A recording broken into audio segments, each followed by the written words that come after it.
बिस्मिल्लाहिर्रहमानिर्रहीम। यानी शुरू करता हूँ उस खुदा का नाम लेकर जो बड़ा मेहरबान निहायत रहम वाला है। भाई और बहनों, वो बड़ा मेहरबान एकमात्र सुप्रीम गॉड वो अल्लाह कबीर कौन है, वर्तमान में कहाँ है, उसकी प्राप्ति कैसे होगी, कैसे हमारा मोक्ष होगा, इन तमाम बातों की जानकारी वर्तमान में विश्व के किसी भी मुसलमान भाई बंधुओं को नहीं है। ये जानकारी भी हमने ही देनी पड़ेगी क्योंकि हम वर्तमान में उस एकमात्र बड़े मेहरबान निहायत रहम दिल अल्लाह की शरण में हैं। और वो अल्लाह आज धरती पर मनुष्य रूप में, दरवेश रूप में, संत रूप में आया हुआ है। तो चलिए शुरू करते हैं उसी अल्लाह के नाम से।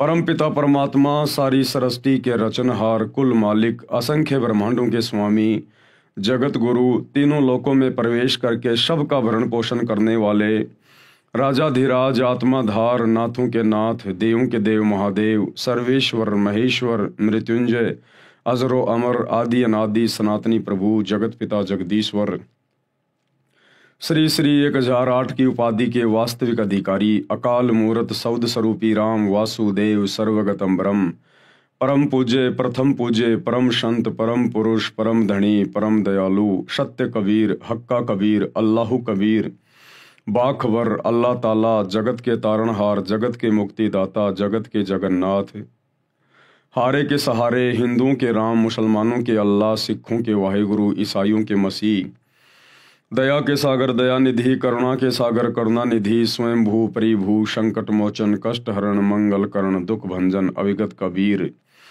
निर्विकार निर्विषम परमात्मा, अलय अलेख सतगुरु, आदि अनादि सतगुरु, असली मर्यादा पुरुषोत्तम, असली राम, असली कृष्ण, असली घनश्याम, असली मुरारी, राजाओं के राजा, महाराजाओं के महाराजा, शहनशाहों के शहनशाह, सम्राटों के सम्राट, भगवानों के भगवान, अल्लाहों के अल्लाह, प्रभुओं के प्रभु, मसीहाओं के मसीह, सच्चे वाहिगुरु, बाबाओं के बाबा, पीरों के पीर, सेठों के सेठ, जगत सेठ, सावड़सा सेठ, सर्वगुण संपन्न, अनंत कोटि कलाओं के स्वामी, अनंत कोटि ब्रह्मांडों के नायक, योगियों में महायोगी, ध्यानियों में महाध्यानी, सिद्धों में परम सिद्ध, ज्ञानियों में तत्व ज्ञानी, ब्रह्म ज्ञानी, महाज्ञानी, परम ज्ञानी, सर्वश्रेष्ठ ज्ञानी, विज्ञानी, युवा कबीर, समरथ कबीर, असमवात, अमित ओजा, सच्चे रहनुमा, करीम अल्लाह, सुभान अल्लाह, दुनिया के अंतिम पैगंबर, 8 सितंबर 1951 से गांव धनाना, जिला सोनीपत, हरियाणा, भारतवर्ष की पावन भूमि पे प्रकट रियल कल की भगवान श्री नारायण साकार हरि, श्री बाबा साहेब नूर अनंत परमात्मा, संत शिरोमणि सतगुरु रामपाल जी परमेश्वर जी के चरण कमल में लाइव वीडियो देख रहे देश विदेश से आप और हम सभी भाई बहनों का अनंत कोटि दंडवत प्रणाम। भाई और बहनों, वो बड़ा मेहरबान निहायत रहम वाला अल्लाह कौन है? वो स्वयं आज संत रूप में भारतवर्ष की पावन भूमि पे प्रकट है और उनका पवित्र नाम है परमपिता परमेश्वर सतगुरु रामपाल जी। यही वो एकमात्र अल्लाह है, खुदा है, सुप्रीम गॉड है, जिसे वर्तमान में मुसलमान समाज के भाई बहनों ने ये कहकर रिजेक्ट कर रखा है कि अल्लाह दिखाई नहीं देता, अल्लाह कभी धरती पर मनुष्य रूप में नहीं आता, अल्लाह खाता नहीं, अल्लाह पीता नहीं, अल्लाह साकार नहीं है, अल्लाह तो बेचून है, निराकार है। ये केवल मुसलमान समाज के भाई बहनों की अपनी खुद की मनमानी थ्योरी है, जबकि कुरान शरीफ, कुरान मजीद चीख चीख के प्रमाण दे रही है, पवित्र बाइबल चीख चीख के प्रमाण दे रही है, चारों वेद और गीता जी चीख चीख के प्रमाण दे रहे हैं कि वो अल्लाह कबीर, वो सुप्रीम गॉड, सर्व का उत्पत्ति करता, सबका पालन पोषण करता, वो साकार है, निराकार नहीं है, वो नर आकार है, मनुष्य के जैसा है, और उसने सभी मनुष्यों को, स्त्री और पुरुषों को अपने जैसे स्वरूप में बनाया है। परमेश्वर हमारे जैसा है, हम परमेश्वर के जैसे हैं। तो ये गलती धर्म के ठेकेदारों की है, मुसलमान धर्म के मुल्ला मौलवियों की, काजियों की, हिंदू धर्म के आचार्य और शंकराचार्यों की, धर्म गुरुओं की, जो अपने धर्म के सदग्रंथों को सही प्रकार से समझ नहीं पाए क्योंकि उन्हें कोई तत्वदर्शी संत नहीं मिला। और तत्वदर्शी संत वो अल्लाह कबीर स्वयं ही बन के आता है, और जब वो स्वयं यहां आकर इन ग्रंथों को पढ़ाता है तब इस जीव की बुद्धि ऑन होती है, ये सदग्रंथों में लिखी सच्चाई को पहचान पाता है। तो कमी रही हमारे धर्म के धर्मगुरुओं की, जिनको खुद ज्ञान नहीं था, भला आम समाज को, आम जनता को वे कहाँ से ज्ञानी बना देते। लेकिन आज उस एकमात्र अल्लाह, सुप्रीम गॉड, इबादत कबीरा, उन्होंने स्वयं धरती पर आकर अपना अनमोल तत्व ज्ञान देकर बच्चे बच्चे को विद्वान बना दिया, बच्चे बच्चे को। और अब उन्होंने अपने कर कमल से पवित्र पुस्तक, एकमात्र आसमानी पुस्तक मुसलमान समाज के लिए, जो अल्लाह ने स्वयं धरती पर आकर अपने कर कमल से लिखी है, मुसलमान नहीं समझे ज्ञान कुरान। अब इस पुस्तक के माध्यम से आप लोगों तक जानकारी पहुंच रही है कि अल्लाह धरती पर है और साकार है, और जितना जल्दी हो सके उनकी शरण में आ जाइए, अन्यथा 2028 युग परिवर्तन का समय है, महाविनाश दरवाजे पे खड़ा है। तो भाई और बहनों, इस पवित्र पुस्तक के ऊपर 5 वीडियो बन चुके हैं, आज हमारा 6 नंबर का वीडियो है। यदि आपने अभी तक पिछले वीडियो नहीं देखे हैं तो आपको जरूर देखने चाहिए, क्योंकि उनको देखे बिना आप जी आगे की वीडियो समझ नहीं पाएंगे। तो पिछले वीडियो में गुरुदेव भगवान ने जिक्र किया कि किस प्रकार से सभी धर्मों की पवित्र पुस्तकों में मांस खाने का उस एकमात्र इबादत कबीरा, कबीर परमेश्वर की तरफ से कोई आदेश नहीं है किसी को भी। और यदि मांस खाने का आदेश यदि बाद में इन पुस्तकों में लिखा गया है, चाहे वो मुसलमानों की हो चाहे हिंदुओं की हो, तो इस शैतान के द्वारा, इस डुप्लीकेट अल्लाह के द्वारा, इस काल के द्वारा ये आदेश दिए गए हैं फरिश्तों के माध्यम से। और शैतान के द्वारा जो आदेश दिए गए हैं, उन आदेशों को हमने बिल्कुल भी स्वीकार नहीं करना है। जबकि परमपिता परमेश्वर ने, जिन्होंने सारी सृष्टि की उत्पत्ति की, जो ओरिजिनल अल्लाह है, सुप्रीम गॉड है, जिनके विषय में सूरत फुरकानी 25 आयत नंबर 52 से 59 में कुरान मजीद में लिखा हुआ है कि उस परमेश्वर ने 6 दिन में आसमान और जमीन के दरमियान जो भी कुछ था उसको बनाया, और 7वें दिन अपने तख्त पर बैठकर विश्राम किया। तो उस परमेश्वर ने, अल्लाह कबीर ने 6 दिनों में किसी भी आत्मा को मांस खाने का या जीव हत्या करने का कोई आदेश नहीं दिया। उस परमेश्वर के सतलोक में सिंहासन पर जाकर बैठने के बाद इस शैतान ने फिर आगे जो आदेश दिया है, उस आदेश को हमने फॉलो नहीं करना है। और आज गुरुदेव हमें बता रहे हैं कि किसी भी धर्म के किसी भी महापुरुष ने, जो कि धर्म के अगुवा रहे हैं, उन्होंने मांस भक्षण नहीं किया। तो मुसलमान धर्म के जो अंतिम पैगंबर माने जाते हैं हजरत मोहम्मद जी, उन्होंने अपने जीवन में कभी मांस को छुआ भी नहीं, खाना तो बहुत दूर की बात है।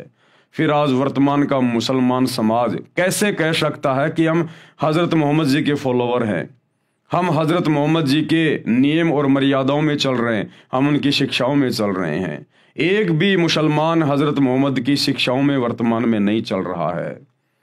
तो गुरुदेव आज बता रहे हैं नबी हजरत मोहम्मद के विषय में, वो मांस खाया करते थे या नहीं खाया करते थे। ये पवित्र पुस्तक है मुसलमान नहीं समझे ज्ञान कुरान, और इसका पेज नंबर 18+ पार्ट नंबर 6। हजरत मोहम्मद जी मांस नहीं खाते थे। संत गरीबदास महाराज गांव छुडानी जिला झज्जर हरियाणा वाले ने अपनी अमृतवाणी में भी स्पष्ट किया है कि हजरत मोहम्मद जी तथा 1,80,000 जो आदम जी से मोहम्मद जी तक नबी हुए हैं, तथा मोहम्मद जी के उस समय अनुयायी मुसलमान थे, उन्होंने मांस नहीं खाया तथा गाय को बिस्मिल यानी हत्या नहीं किया। नबी हजरत मोहम्मद जी ने अपने जीवन काल में वो 63 वर्ष तक रहे, उसके बाद बीमारी से उनकी मृत्यु हुई। उन्होंने कभी भी अपने जीवन में मांस भक्षण नहीं किया, और ना ही हजरत आदम से लेकर हजरत मोहम्मद जी तक जो 1,80,000 पैगंबर हुए, नबी हुए, उन्होंने कभी किसी को मांस खाने का आदेश नहीं दिया, ना उन आत्माओं ने कभी मांस भक्षण किया। और ना ही हजरत मोहम्मद जी के बाद जो उनके फॉलोअर हुए, ना उन्होंने कभी मांस मिट्टी को हाथ लगाया ना छुआ। ये बिजली तो मुसलमान समाज में वर्तमान में गिरी हुई है शैतान की प्रेरणा से, काल की प्रेरणा से। नबी मोहम्मद नमस्कार है राम रसूल कहाया, 1,80,000 को सौगंध जिन नहीं करद चलाया। आदरणीय गरीबदास जी क्या कह रहे हैं कि नबी मोहम्मद जी को मेरा सलाम है, मेरा नमस्कार है। जो राम के रसूल कहलाए, राम यानी ये डुप्लीकेट अल्लाह, ये शैतान 21 ब्रह्मांड का स्वामी जो डुप्लीकेट अल्लाह बना हुआ है। मुसलमान धर्म के भाई बंधु जिसे अपना खुदा कहते हैं, अल्लाह कहते हैं, शैतान ये उसके रसूल थे, नबी थे। नबी मोहम्मद नमस्कार है राम रसूल कहाया, और 1,80,000 को सौगंध जिन नहीं करद चलाया। 1,80,000 जितने भी नबी हुए हैं मुसलमान धर्म में, उन्होंने कभी भी छुर्रा नहीं चलाया, कभी किसी जीव की हत्या नहीं की उन्होंने। अरश कुरश में अलह तकत है, अरश कुरश यानी आसमान के अंतिम छोर, शतलोक में अल्लाह यानी उस परमेश्वर कबीर जी का सिंहासन है, तकत है। और खालिक बिन नहीं खाली, ये पूरी सृष्टि उस परमेश्वर की मौजूदगी के बिना खाली नहीं है। वे पैगंबर पाक पुरुष थे, वे जितने भी नबी हुए पैगंबर हुए वो तो बिल्कुल पवित्र आत्माएं थी। साहिब के अब्दाली वो परमात्मा के रसूल थे। भावार्थ, संत गरीबदास जी ने बताया है कि नबी मोहम्मद को मैं प्रणाम करता हूं, वे तो परमात्मा के रसूल यानी संदेश वाहक थे। उनके 1,80,000 मुसलमान अनुयायी मोहम्मद जी के समय में हुए हैं। 1,80,000 नबी भी बाबा आदम से हजरत मोहम्मद जी तक हुए हैं। मैं गरीबदास जी कसम खाता हूं कि उन्होंने 1,80,000 नबियों तथा अनुयायियों ने तथा हजरत मोहम्मद जी ने ज्ञान होने के बाद कभी किसी जीव पर करद यानी छुर्रा नहीं चलाया, अर्थात कभी भी जीव हिंसा नहीं की और मांस नहीं खाया। परमात्मा आसमान के अंतिम छोर यानी सभी ब्रह्मांडों के ऊपर के स्थान पर विराजमान है, शतलोक में, परंतु उसकी नजरों से कोई भी जीव छिपा हुआ नहीं है। वह सर्व जीवों को देखता है। वे पैगंबर हजरत मोहम्मद तथा अन्य पवित्र आत्माएं थे, वे परमात्मा के कृपया पात्र थे। हजरत मोहम्मद जी मुसलमान भाइयों को शिक्षा लेने की आवश्यकता है। आज जिस कदर मुसलमान धर्म में हरी सब्जियों की तरह मांस खाया जाता है, शैतान की प्रेरणा से, काल की प्रेरणा से जम के अपने कर्म फोड़े जा रहे हैं। हजरत मोहम्मद जी को आप अपना नबी मानते हैं, रसूल मानते हैं, आपने उनसे शिक्षा लेनी चाहिए। जब हजरत मोहम्मद जी को नबूवत मिली, जब वे पैगंबर मिले, अल्लाह के संदेश वाहक कहलाए, उसके बाद उन्होंने कभी जिंदगी में मांस नहीं खाया, छुआ भी नहीं उन्होंने कभी।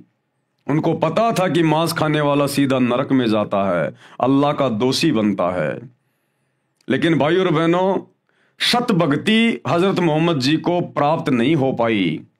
उनको परमात्मा कबीर जी, अल्लाह कबीर जरूर मिले थे जिंदा बाबा के रूप में, लेकिन हजरत मोहम्मद जी ने उनकी भक्ति को सही प्रकार से नहीं निभाया। और ये शैतान, ये डुप्लीकेट अल्लाह, उसने नबी मोहम्मद के ऊपर जो कुरान शरीफ की आयतें नाजिल की या करवाई फरिश्तों के माध्यम से, केवल उसी की साधना में, डुप्लीकेट साधना में लगा रहा, डुप्लीकेट अल्लाह की डुप्लीकेट साधना में लगा रहा, जिस कारण से वो आत्मा जन्नत में नहीं जा पाई, वो आत्मा मोक्ष प्राप्त नहीं कर पाई। और उस डुप्लीकेट अल्लाह की भक्ति करते करते अंत में हजरत मोहम्मद जी की बड़ी दुर्गति से मौत हुई, बड़ी दुर्गति से।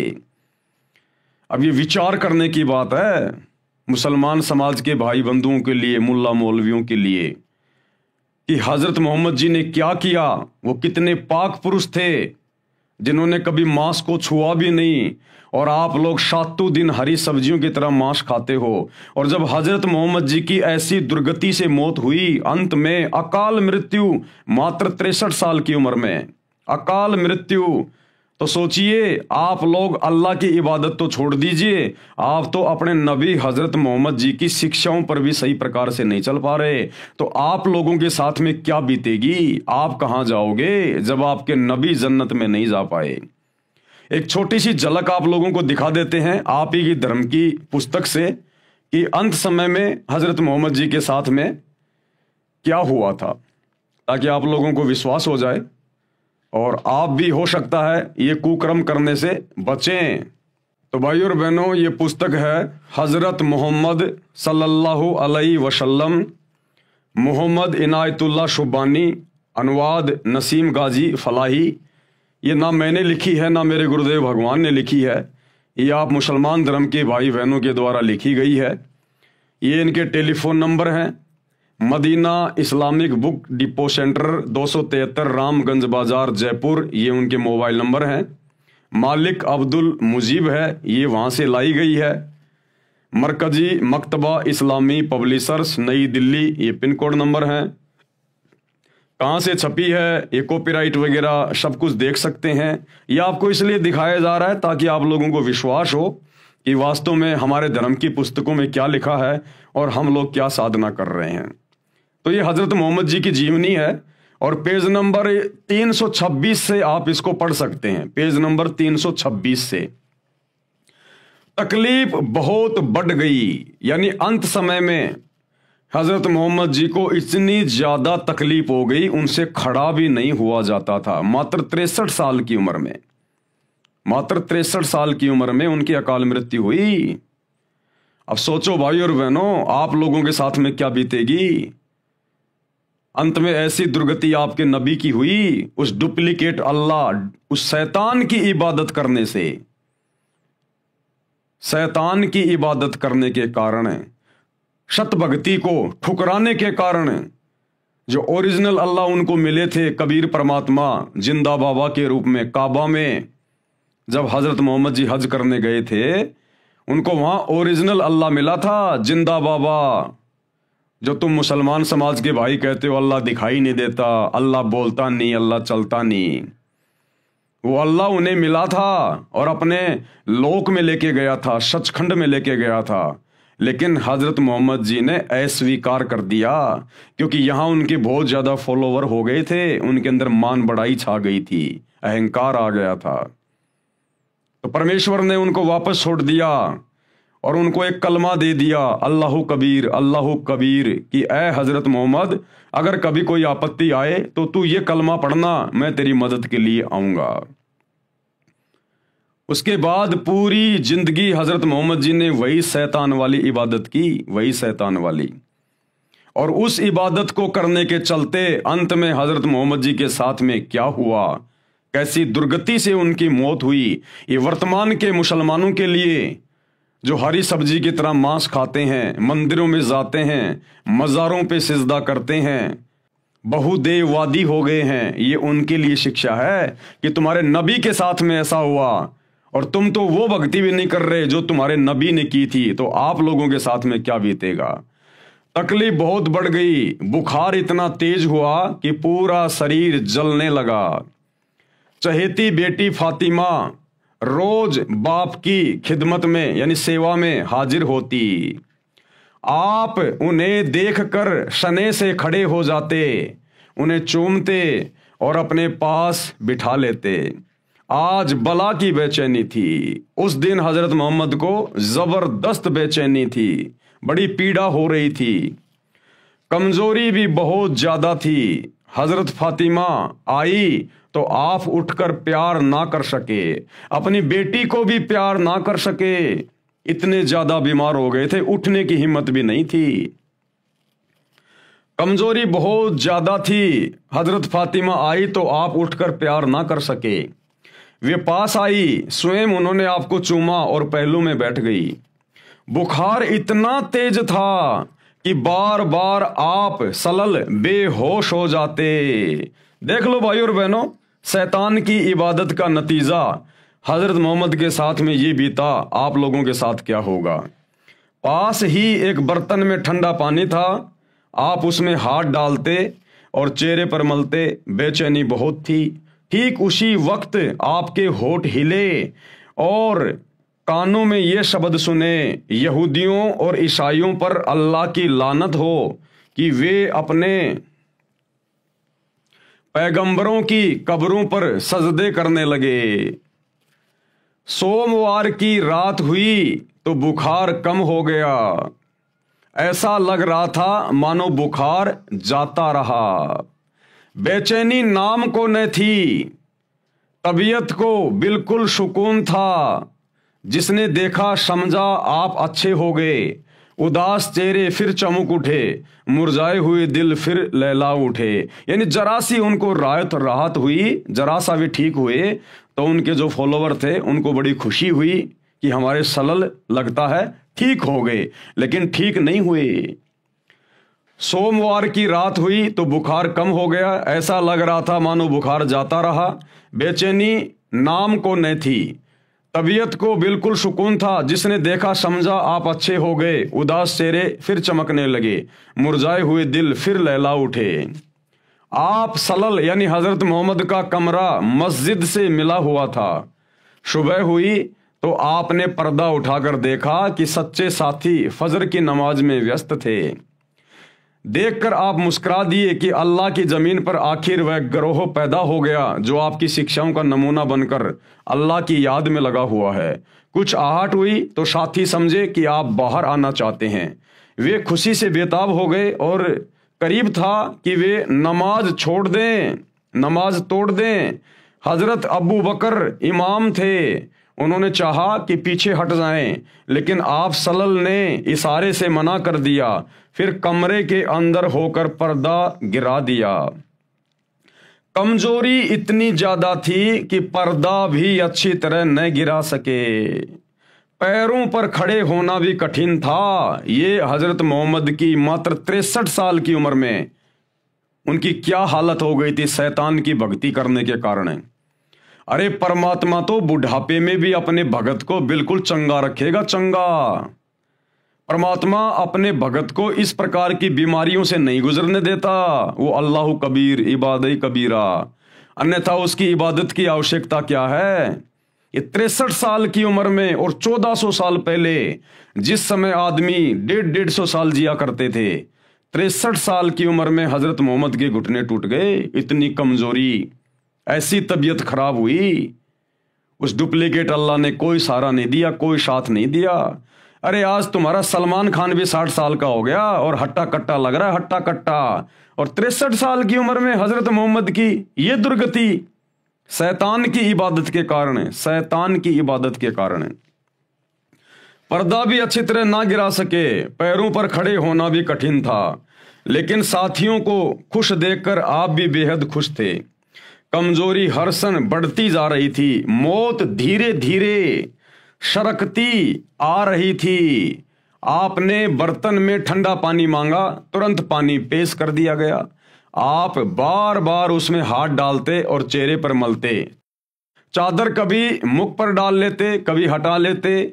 उस समय निरंतर आपके मुख से ये शब्द निकल रहे थे, क्या?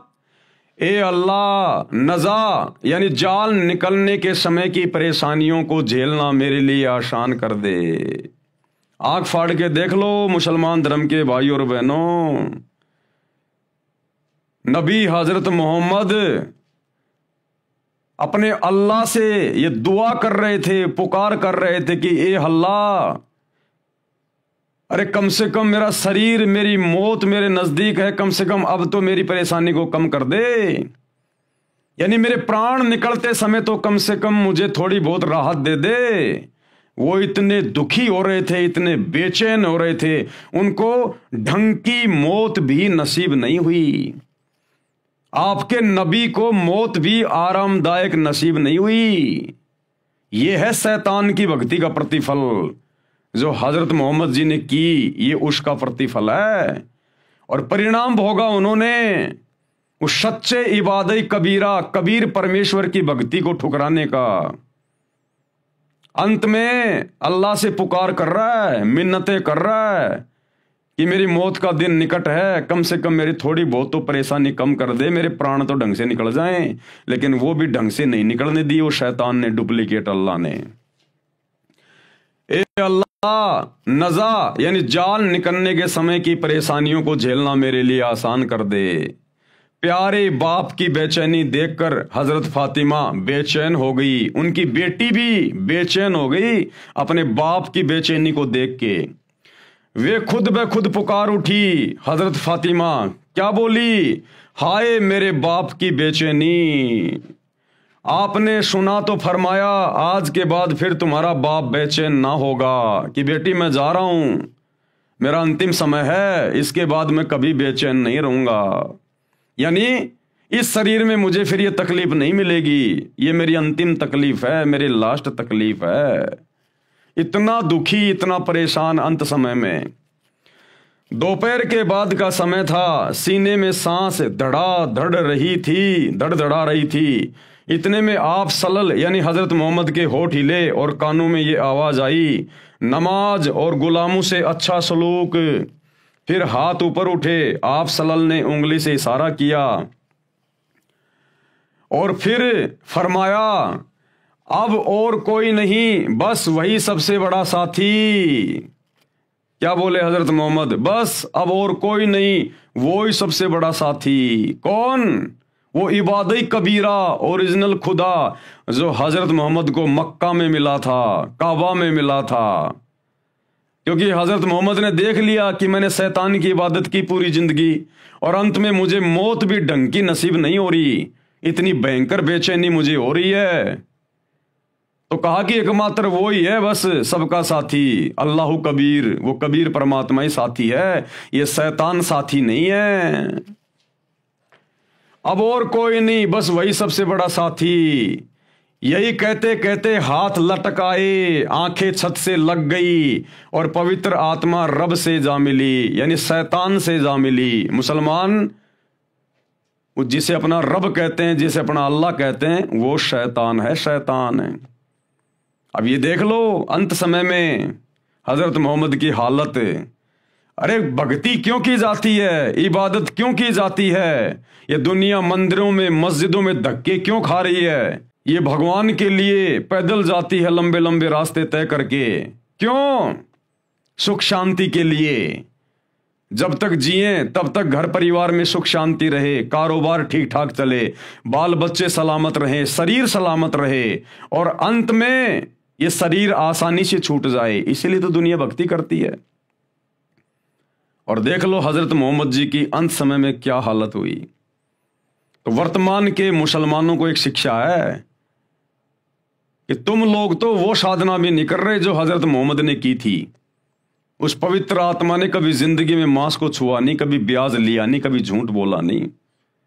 और आप मुसलमान क्या कर रहे हो वर्तमान में? उनकी एक भी शिक्षा पर नहीं हो, तो सोचो तुम्हारे साथ में क्या होगा, यहां भी और शरीर छोड़कर जाने के बाद भी। सोमवार का दिन था, रबीउल अव्वल की 12 तारीख थी, हिजरत का 11वां साल था। जानी सारों की नजर में दुनिया अंधेरी हो गई और दिल की बस्ती में सन्नाटा छा गया। निसंदेह हम अल्लाह ही के हैं और बेशक उसी की ओर लौटने वाले हैं। ए अल्लाह, सलामती हो प्यारे नबी पर। अरे जब खुद हजरत मोहम्मद की दुआ उस डुप्लीकेट अल्लाह ने स्वीकार नहीं करी, खुद हजरत मोहम्मद जी प्रार्थना करते करते मर गए कि ए अल्लाह, कम से कम मरते मरते तो कम से कम मुझे थोड़ी बहुत राहत दे दे, बड़ी बेचैनी हो रही है। जब उस डुप्लीकेट अल्लाह ने, शैतान ने हजरत मोहम्मद की खुद की प्रार्थना स्वीकार नहीं करी और दुर्गति से ही मौत हुई, तो भला उनके फॉलोअर के द्वारा, उनके अनुयायियों के द्वारा जो सलामती की दुआ की जा रही थी, वो कैसे स्वीकार होगी? हे अल्लाह, सलामती हो प्यारे नबी पर। नबी बेचारा तड़प तड़प के मरा, नबी की तो उसने सुनी नहीं, तुम्हारी कहां से सुन लेगा? उनकी संतान पर और उनके सब साथियों पर। इंतकाल के समय आप सल्लल्लाहु की उम्र 63 साल थी, मात्र 63 साल। अकाल मृत्यु हुई, अकाल मृत्यु। जबकि भक्ति करने वालों की, सच्चे खुदा की सच्ची इबादत करने वालों की, आजीवन मर्यादा में रहने वालों की कभी भी अकाल मृत्यु नहीं होती है। अंत समय में भगत की मौत ऐसे होती है जैसे पका हुआ आम का फल जरा सी हवा लगते पेड़ से नीचे गिर जाता है। तो अंत समय में भगतों की ऐसे मृत्यु होती है। दुनिया वालों की तरह हॉस्पिटल में तड़प तड़प के, एक्सीडेंट में इस प्रकार से मृत्यु नहीं होती, अन्यथा भक्ति की क्या आवश्यकता। लेकिन ये दुनिया जानती तो नहीं कि भक्ति क्या है, भगवान क्या है। अगर जानना है तो सतगुरु रामपाल जी के यूट्यूब पर सत्संग सुनना शुरू कर दो, जल्द से जल्द उनकी शरण में आ जाओ, वरना 2028 युग परिवर्तन का समय है। ये शैतान, ये काल जिसने नबी को नहीं बख्शा, ये वर्तमान के लोगों को कहां बख्शेगा जिनका कोई दीन धर्म नहीं है। अभी 2-3 दिन पहले थाईलैंड में, म्यांमार में भूकंप आया 7.7 रिएक्टर का, सैकड़ों बिल्डिंगें धराशायी हो गई, हजारों लोग अकाल मौत मर गए। आने वाले समय में 15-15 स्केल रिएक्टर के भूकंप आएंगे, 15-15। तब कहां जाओगे, किसको पुकारोगे? अरे थाईलैंड के मुसलमान क्या अल्लाह की भक्ति नहीं करते, क्या इबादत नहीं करते? ये शैतान किसी को नहीं बख्शता। जब नबियों को नहीं बख्शा तो औरों की क्या औकात है? इसलिए भाई और बहनों, ये आपकी आंखों के सामने है, ये प्रमाण आपको दिखा दिया गया है। मानो तो ठीक और ना मानो तो ठीक, भाई हमारा जो कर्म है वो हम कर रहे हैं। तो हजरत मोहम्मद जी ने कभी मांस को छुआ भी नहीं, और वर्तमान के मुसलमान आज 7 दिन मांस खाते हैं, तो भाई क्या होगा आप लोगों के साथ में? संत जंभेश्वर महाराज जी के विचार, यानी हजरत मोहम्मद जी को लेकर संत जंभेश्वर जी महाराज एक राजस्थान में संत हुए हैं, वो क्या कुछ कह रहे हैं। इसी बात की गवाही संत जंभेश्वर जी महाराज विष्णोई धर्म के प्रवर्तक ने दी है शब्द संख्या 12 में। महमद महमद न कर काजी, महमद का तो विषम विचारूं। महमद हाथ करद ना होती, लोहे घड़ी नसारू। महमद साथ पयंबर सीधा, 1,80,000। और महमद मर्द हलाली होता, तुम ही भये मुर्दाऊ। भावार्थ किया गुरुदेव ने। संत जंभेश्वर जी ने बताया है कि हे काजी, आप उस पवित्र आत्मा मोहम्मद जी का नाम लेकर जो गाय या अन्य जीवों को मारते हो, उस महापुरुष को बदनाम कर रहे हो। हजरत मोहम्मद जी के विचार बहुत नेक थे, आप उनके बताए मार्ग से भटक गए हैं। मोहम्मद जी के हाथ में करद यानी जीव काटने का छुर्रा नहीं था, जो लोहे के आयरन पर घण से कूट कर तैयार होता है। हजरत मोहम्मद के साथ 1,80,000 पवित्र आत्माएं मुसलमान अनुयायी थे। वे तथा हजरत आदम से हजरत मोहम्मद तक नबी हुए हैं। वे सीधे साधे थे तथा नेक पैगंबर थे। हजरत मोहम्मद तो सूरवीर हलाल की कमाई करके खाने वाले थे। तुम ही मुर्दारू अर्थात जीव हिंसा करने वाले हो। आप उस महापुरुष के अनुसार अपना जीवन निष्पाप बनाओ, जीव हिंसा मत करो। संत जंभेश्वर को परमात्मा जिंदा महात्मा के रूप में समराथल में मिले थे। कबीर परमात्मा अल्लाह कबीर संत जंभेश्वर जी को भी मिले थे जिंदा बाबा के रूप में। जैसा कि वेदों में प्रमाण है कि परमात्मा सतलोक में रहता है, वहां से गति करके पृथ्वी पर प्रकट होता है, अच्छी आत्माओं को मिलता है, उनको आध्यात्मिक यथार्थ ज्ञान देता है, कवियों की तरह आचरण करता हुआ पृथ्वी पर विचरता है। जिस कारण से प्रसिद्ध कवियों में भी एक कवि होता है, वह कवि की उपाधि प्राप्त करता है। परमात्मा गुप्त भक्ति के मंत्रों को उद्घृत करता है यानी आविष्कार करता है, जो वेदों व कतेबों आदि आदि पोथियों में नहीं होता। कृपया इन मंत्रों का अनुवाद देखें फोटो कॉपी में इसी पुस्तक के पेज नंबर 140 पर। यह प्रमाण है ऋग्वेद मंडल 9 सूक्त 20 मंत्र 1, ऋग्वेद मंडल 9 सूक्त 86 मंत्र 26 और 27, ऋग्वेद मंडल 9 सूक्त 82 मंत्र 1 और 2, ऋग्वेद मंडल 9 सूक्त 54 मंत्र 3, ऋग्वेद मंडल 9 सूक्त 94 मंत्र 1, ऋग्वेद मंडल 9 सूक्त 95 मंत्र 2, ऋग्वेद मंडल 9 सूक्त 96 मंत्र 17 से 20। जैसा कि पूर्व में लिख दिया है कि हजरत मोहम्मद जी तथा अन्य कई महात्माओं को परमात्मा जिंदा महात्मा के रूप में मिला था, उसी प्रकार महात्मा जंभेश्वर जी महाराज को समराथल में जिंदा संत के रूप में परमात्मा मिले थे। कबीर जी। प्रमाण श्री जंभेश्वर जी की वाणी संख्या 50 का कुछ अंश। दिल दिल आप खुदाए बंद जाग्यो, सब दिल जाग्यो सोई। जो जिंदो हज काबे जाग्यो, थल सिर जाग्यो सोई। नाम विष्णु के मुश्किल गाल रे, ते काफिर शैतानी। हिंदू होय का तीर्थ नावे, पिंड भरावे ते पण रहा इवाणी। तुर्क होए हज काबो धोके, भूल्या मुसलमानी। के पुरुष अवर जागेला, थल जाग्यो निजवाणी। गुरुदेव ने क्या अर्थ किया है? श्री जंभेश्वर महाराज जी ने बताया है कि जो परमात्मा जिंदा महात्मा के रूप में हजरत मोहम्मद जी को काबा यानी मक्का में उस समय मिला था, जिस समय मोहम्मद जी हज के लिए मक्का में बनी मस्जिद काबा में गए थे और उनको जगाया था कि मंदिर मस्जिद आदि तीर्थ स्थानों पर चक्कर लगाने से परमात्मा नहीं मिलता। अरे परमात्मा कोई जानवर थोड़ी है, परमात्मा कोई पशु थोड़ी है जो मुल्ला मौलवियों ने उनको पकड़ के रस्से से मस्जिद में बांध रखा होगा, या पंडितों ने, ब्राह्मणों ने, आचार्य शंकराचार्यों ने उनको मंदिर में कैद कर रखा होगा। परमात्मा तो कण कण में है, सर्व जगह व्याप्त है।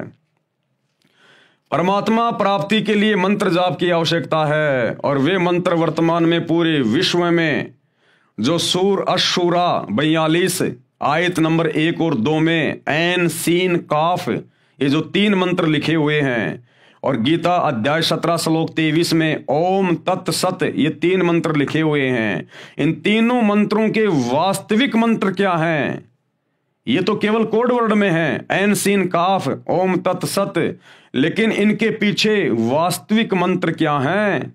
वो मंत्र मुक्ति के मंत्र, मोक्ष के मंत्र वर्तमान में पूरे विश्व में केवल इस एकमात्र सुप्रीम गॉड अल्लाह कबीर सतगुरु रामपाल जी के पास में उपलब्ध हैं।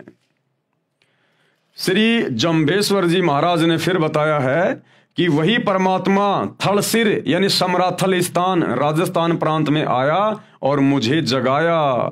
ना जाने कितने व्यक्ति और जागेंगे। जैसे मेरा समराथल प्रसिद्ध है, ये मेरी निज वाणी यानी विशेष वचन है। मैंने अपनी अनुभव की खास निज यथार्थ वाणी बोलकर समराथल के व्यक्तियों में परमात्मा भक्ति की जागृति लाई है। सत्य से दूर होकर मुसलमान अभी भी काबे में हज करने जाते हैं, वहां धोख लगाते हैं यानी सिजदा करते हैं, पत्थर को सिजदा करते हैं जो व्यर्थ है। इसी प्रकार हिंदू भी तीर्थ पर जाते हैं, भूतों की पूजा करते हैं, पिंड भराते हैं, ये सब व्यर्थ साधना है। कुरान ज्ञान दाता के मांस आहार के विषय में निर्देश। कुरान ज्ञान दाता यानी कुरान का ज्ञान देने वाला। अब कुरान का ज्ञान दिया डुप्लीकेट अल्लाह ने, डुप्लीकेट खुदा ने, इस शैतान ने हजरत मोहम्मद जी को।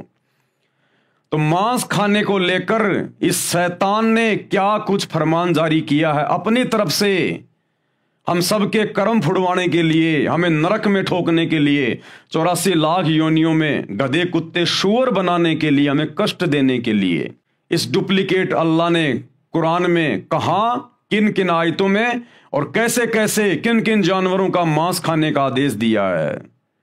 ये इसी प्रकार से जीवों को भ्रमित करता है।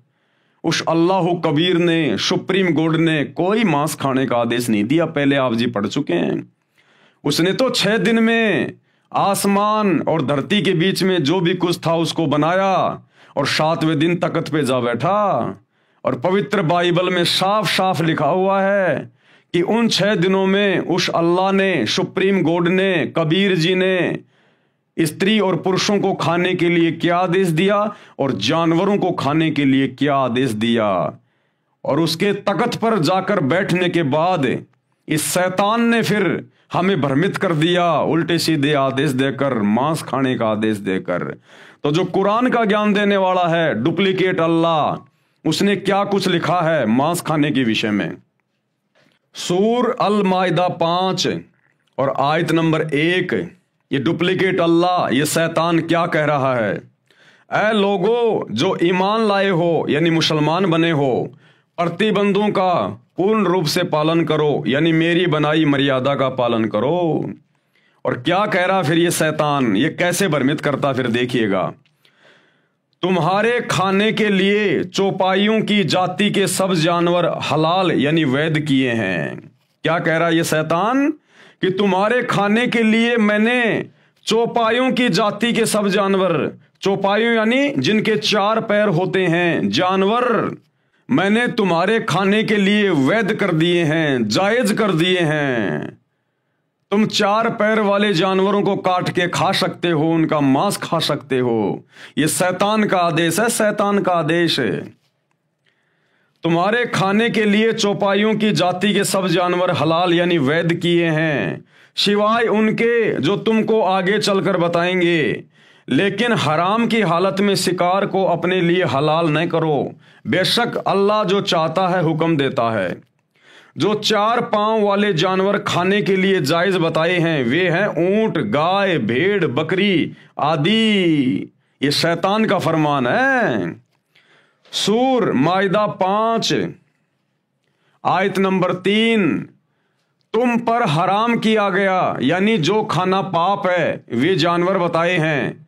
मुर्दार, खून, सूअर का मांस, वे जानवर जो अल्लाह के सिवा किसी और के लिए ज़बह यानी मारा गया हो, उसको भोग लगा हो, किया गया हो, वह जो गला घुटकर या चोट खाकर या ऊंचाई से गिरकर या टक्कर खाकर मरा हो या किसी हिंसक जानवर ने फाड़ा हो, सिवाय उसके जिसे तुमने जीवित पाकर ज़बह न किया हो, वह किसी स्थान पर ज़बह किया गया हो, यानी जिस स्थान पर अन्य देवी देवताओं की मूर्ति हो, और यह भी तुम्हारे लिए नाजायज है, और पासों यानी टोस डाल करके उनके द्वारा अपना भाग्य मालूम करो। ये सारे उपरोक्त काम आदेश उल्लंघन के हैं।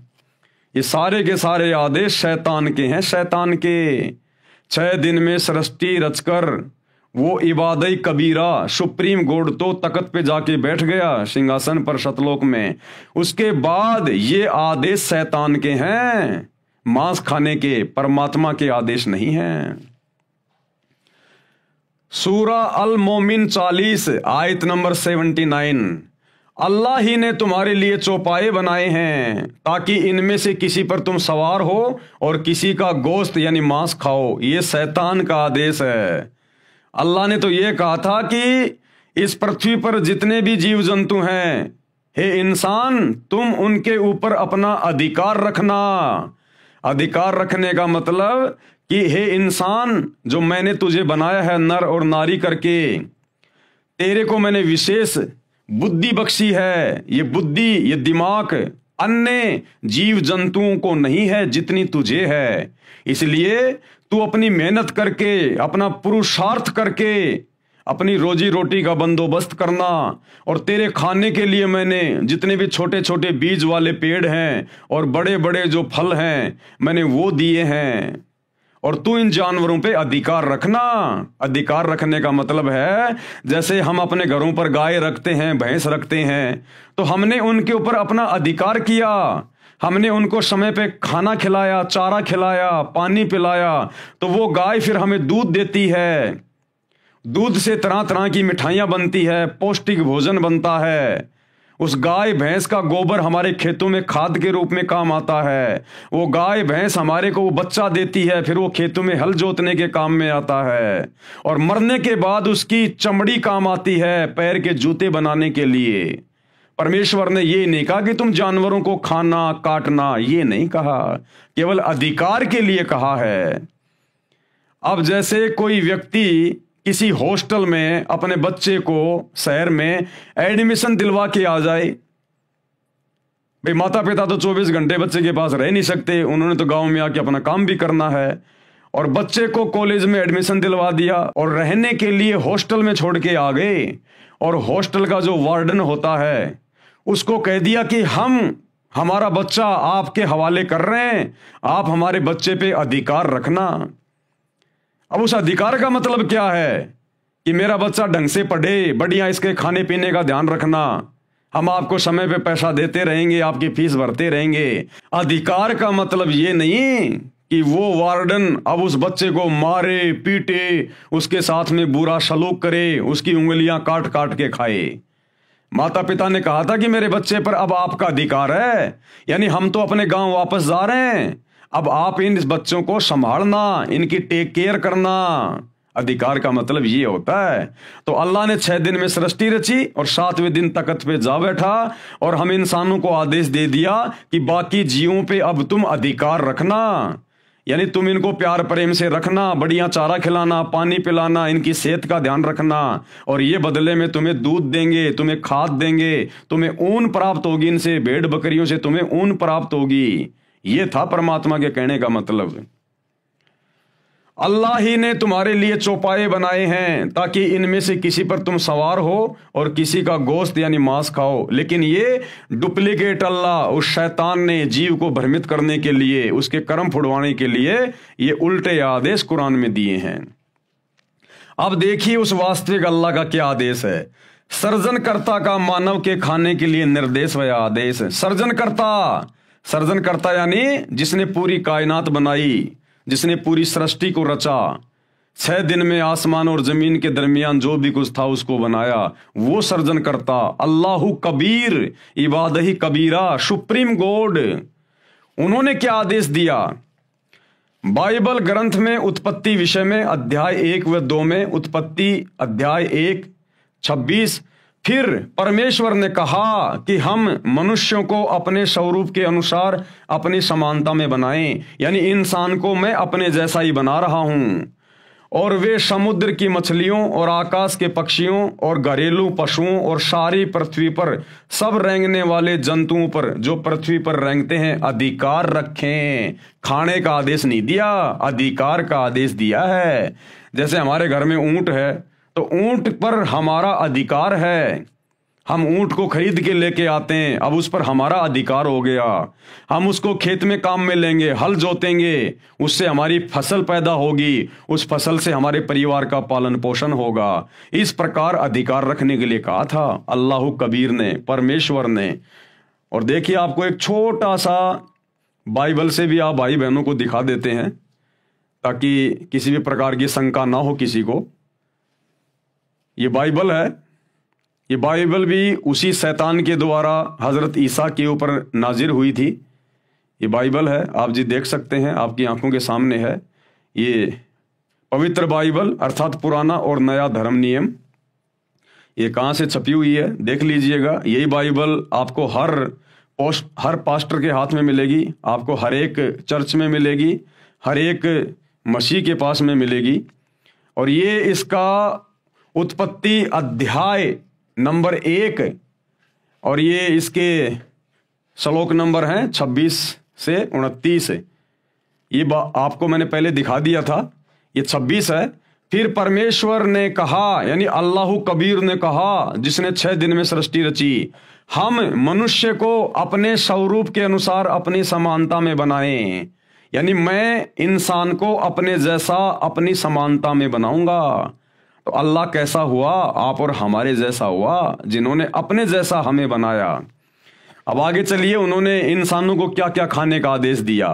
ये वचन नंबर 29, फिर परमेश्वर ने उनसे कहा, सुनो, जितने बीज वाले छोटे छोटे पेड़ सारी पृथ्वी के ऊपर हैं, जितने बीज वाले छोटे छोटे पेड़, इंसानों को कहा परमेश्वर ने, जब नर और नारी करके उनको उत्पन्न किया, फिर उनको खाने के लिए क्या आदेश दिया कि सुनो, पृथ्वी पर बीज वाले जितने भी छोटे छोटे पेड़ पौधे हैं, यानी जौ, ज्वार, मक्का, बाजरा, गेहूं, ये अन्न बीज वाले छोटे छोटे पेड़ हैं।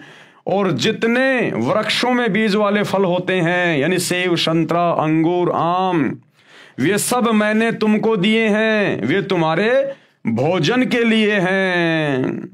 ये खाने का आदेश दिया था उस कबीर अल्लाह ने, ना कि मांस खाने का आदेश दिया था। और जानवरों के लिए भी परमात्मा ने आदेश दिया। और जितने पृथ्वी के पशु और आकाश के पक्षी और पृथ्वी पर रेंगने वाले जंतु हैं, जिनमें जीवन का प्राण है, यानी जिनमें आत्मा है, उन सब के खाने के लिए सब हरे हरे छोटे पेड़ दिए हैं। इन जानवरों के लिए, जीव जंतुओं के लिए, इनको खाने के लिए छोटे छोटे पेड़ पौधे दिए हैं, हरे भरे। ये आदेश है अल्लाह कबीर का। उन्होंने तो जानवरों को भी मांस खाने का आदेश नहीं दिया, लेकिन शैतान की प्रेरणा से, शैतान के प्रभाव से आज इंसान भी जानवर से बदतर हो गया, जानवर से बदतर। इसलिए भाइयों और बहनों, ये आपत्तियां आने वाले समय में 2028 जो युग परिवर्तन का दौर है, ये ऐसे इंसानों को झेलनी पड़ेंगी जो उस परमेश्वर के वचन को तोड़कर और शैतान के वचन को ज्यादा महत्व दे रहे हैं। अधिकार रखने से तात्पर्य है कि मानव अन्य प्राणियों से बुद्धिमान बनाया है, जो सब प्राणियों को काबू कर सके। इनको खाने का निर्देश नहीं है। जैसे सर्कस में शेर भी होते हैं, हाथी भी होते हैं, चीता भी होता है, भालू भी होते हैं। तो सर्कस वाला क्या करता है, उसने उन सब के ऊपर अपना अधिकार कर लिया और अब उनसे खेल दिखा दिखा के वो 2 पैसे कमा रहा है। तो अधिकार का मतलब ये होता है कि तुम उनकी टेक केयर करो और वो तुम्हें फायदा पहुंचाएं, नफा पहुंचाएं। और खाने के लिए परमात्मा ने सबको ये छोटे छोटे बीज वाले पेड़, फल, ये आदेश दिया परमात्मा ने, किसी जीव की हत्या करने का नहीं दिया। उत्पत्ति 1 श्लोक 27, तब परमेश्वर ने मनुष्यों को अपने स्वरूप के अनुसार उत्पन्न किया, नर नारी करके उसने मनुष्य की सृष्टि की। परमेश्वर ने मनुष्यों को आशीष दी और उनसे कहा, फूलो फलो और पृथ्वी के ऊपर भर जाओ।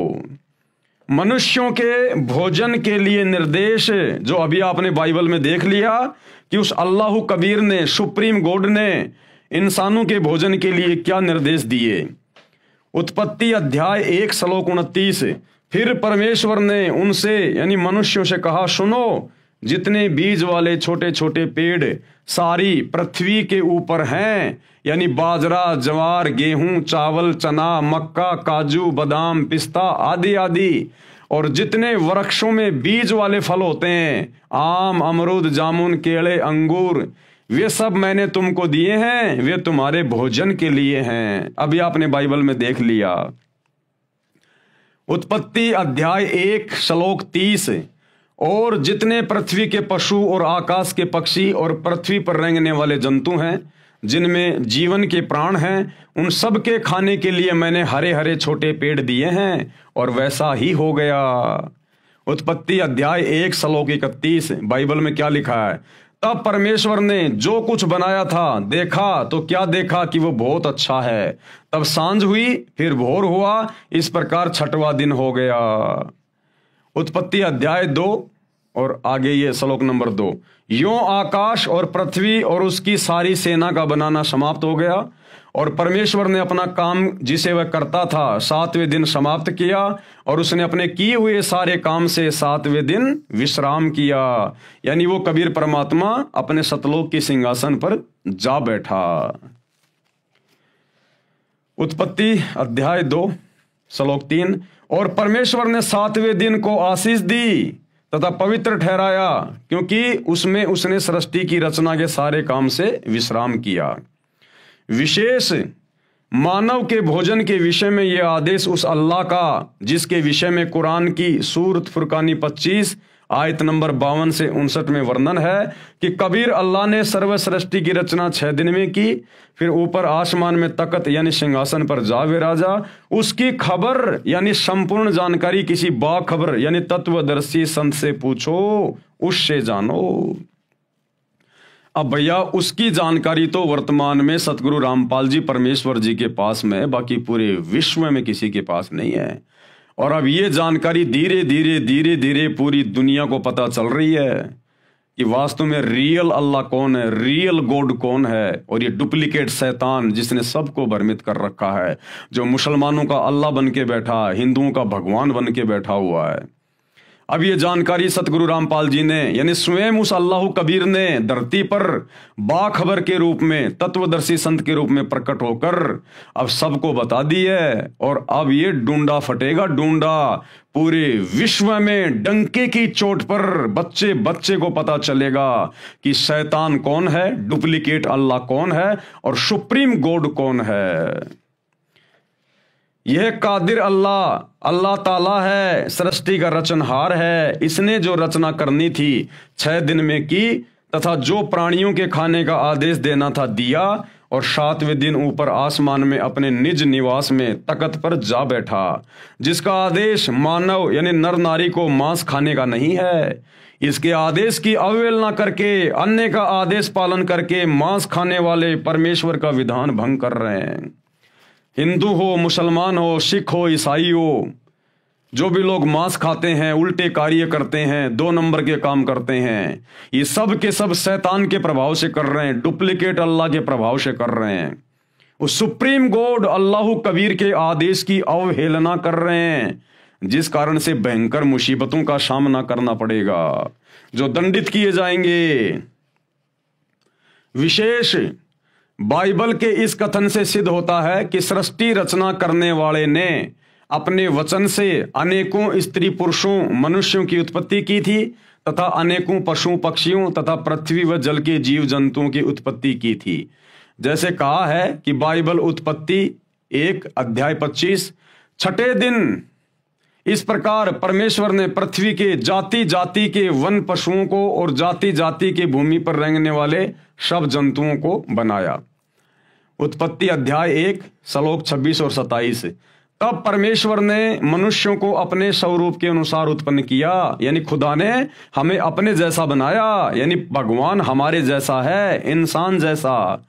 नर नारी करके मनुष्यों की सृष्टि की, जो बाइबल में आगे वर्णन है। यह परले के बाद का है। फिर भी हमने मांस न खाने वाला प्रकरण समझना है। इससे स्पष्ट है कि पूर्ण ब्रह्म यानी कादिर अल्लाह यानी परमेश्वर का आदेश मानव को मांस खाने का नहीं है। मांस खाने से पाप लगता है, भयंकर दोषी बनता है, दंड का अधिकारी बनता है। आगे पढ़े विस्तृत वर्णन। अल्लाह के तख्त पर जाने के पश्चात काल ब्रह्म ने इसमें पुनः मानव रचना की। अब वो कादिर अल्लाह, कबीर अल्लाह जिसने 6 दिन में सृष्टि रची, वो तो सिंहासन पर सतलोक में जाके बैठ गया। उसके बाद फिर इस शैतान ने, डुप्लीकेट अल्लाह ने, इसने फिर अपने तरीके से इंसानों की और उत्पत्ति की अपने भोजन के लिए।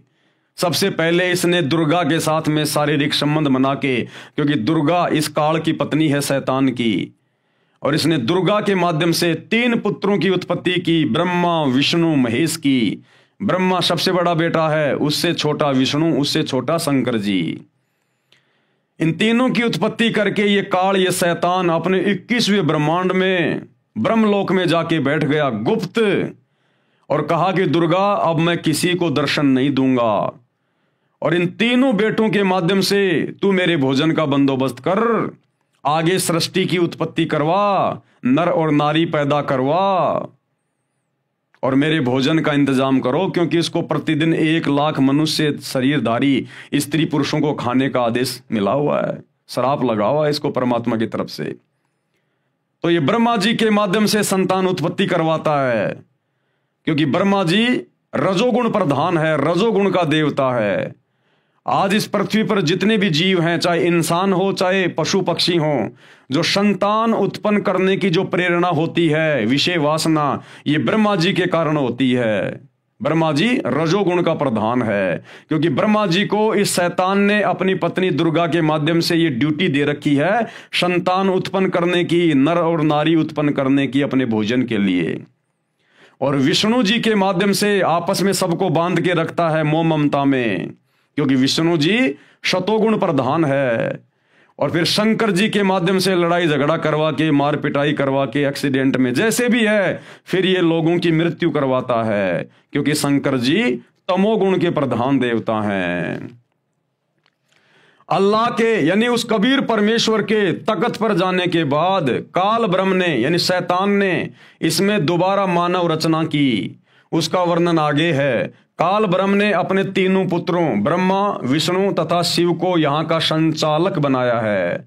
कर्मों के अनुसार फल देना इसके अधिकार में दिया है, और स्वयं ये गुप्त रहता। ये शैतान किसी के सामने नहीं आता, खुद ये अपने 21वें ब्रह्मांड में जाके बैठ गया, गुप्त रहता है। आगे इस पवित्र ग्रंथ बाइबल में कहीं पर मांस खाने का निर्देश है, वह उस पूर्ण ब्रह्म कंप्लीट गॉड का नहीं है।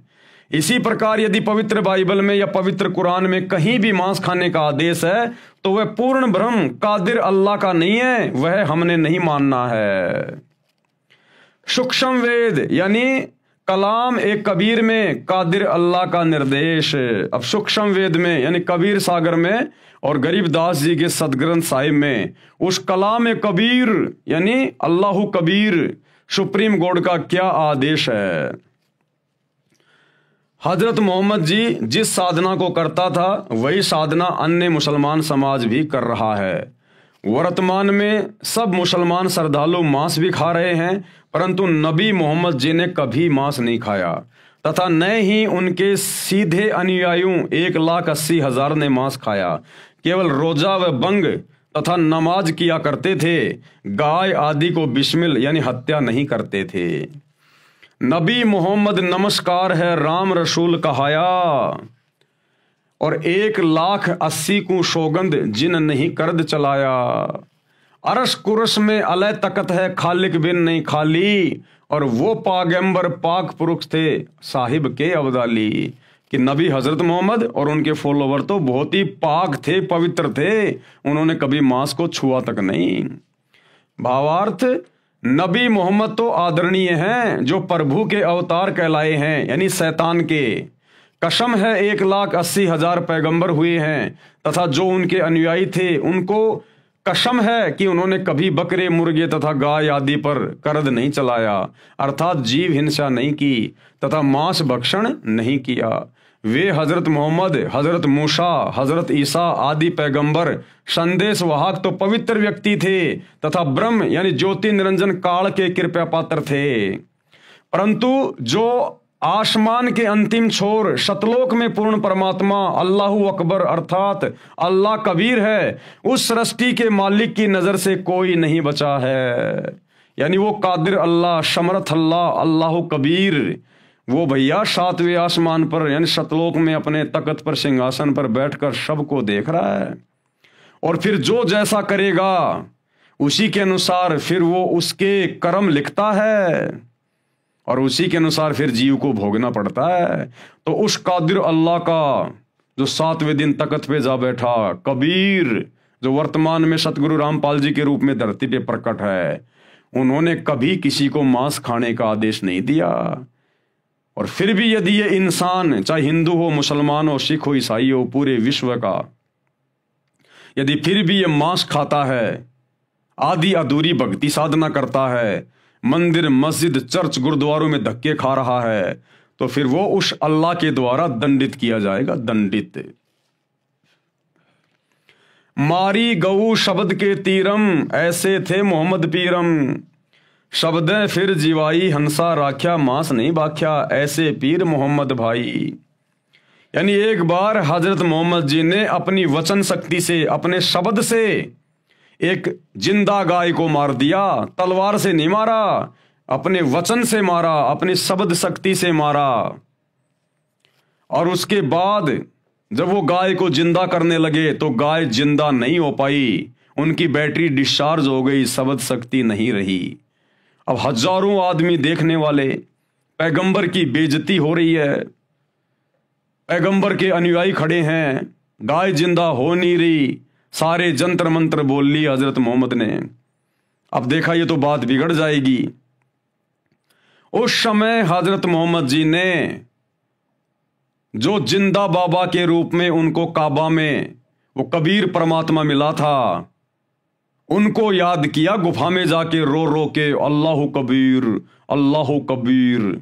और मुसलमान भाई कहते हैं ना अल्लाहु अकबर, अल्लाहु अकबर का मतलब होता है अल्लाहु कबीरू, अल्लाहु कबीर, अकबीर। उसको जाके याद किया, क्योंकि जिंदा बाबा के रूप में कबीर परमात्मा ने हजरत मोहम्मद को ये मंत्र दिया था, ये कलमा दिया था कि तू इसका जाप किया कर, अल्लाहु कबीर, अल्लाहु कबीर। तब उसने वहां जाकर उस अल्लाहु कबीर को याद किया, तब वो कबीर परमात्मा हजरत मोहम्मद जी के सामने प्रकट हुआ, उसी जिंदा बाबा के रूप में, केवल उन्हीं को दिखाई दे रहा था। और कहा कि ए हजरत मोहम्मद, मैं इस गाय को जिंदा कर रहा हूं अपनी वचन से, अपनी शक्ति से, और दुनिया को लगेगा कि तू जिंदा कर रहा है, क्योंकि केवल हजरत मोहम्मद जी को ही दिखाई दे रहे थे परमात्मा। वो समर्थ है, चाहेगा उसको दिखाई देगा। तो परमेश्वर ने फिर उस मरी हुई गाय को अपने वचन से जिंदा किया, और लोगों को लगा कि हजरत मोहम्मद जी ने जिंदा कर दिया, हमारे नबी ने जिंदा कर दिया, और उनकी फिर से महिमा बन गई। क्योंकि परमात्मा चाहता कि लोग भक्ति पे लगे रहें, और ये शैतान, ये डुप्लीकेट अल्लाह चाहता है कि लोग भक्ति से बिल्कुल पीछे हट जाएं। ये चाहता ही नहीं भक्ति, शैतान को तो अंधेरा पसंद है, अंधेरा। वो चाहता कि ये उल्टी सीधी साधना करते रहें, मांस मिट्टी खाते रहें, और मेरे मुंह में जन्मते रहें, मरते रहें, आते रहें। और वो अल्लाह, वो कादिर अल्लाह, समर्थ अल्लाह, अल्लाहु कबीर चाहता है कि ये आत्माएं किसी भी तरह से भक्ति पे लगी रहें।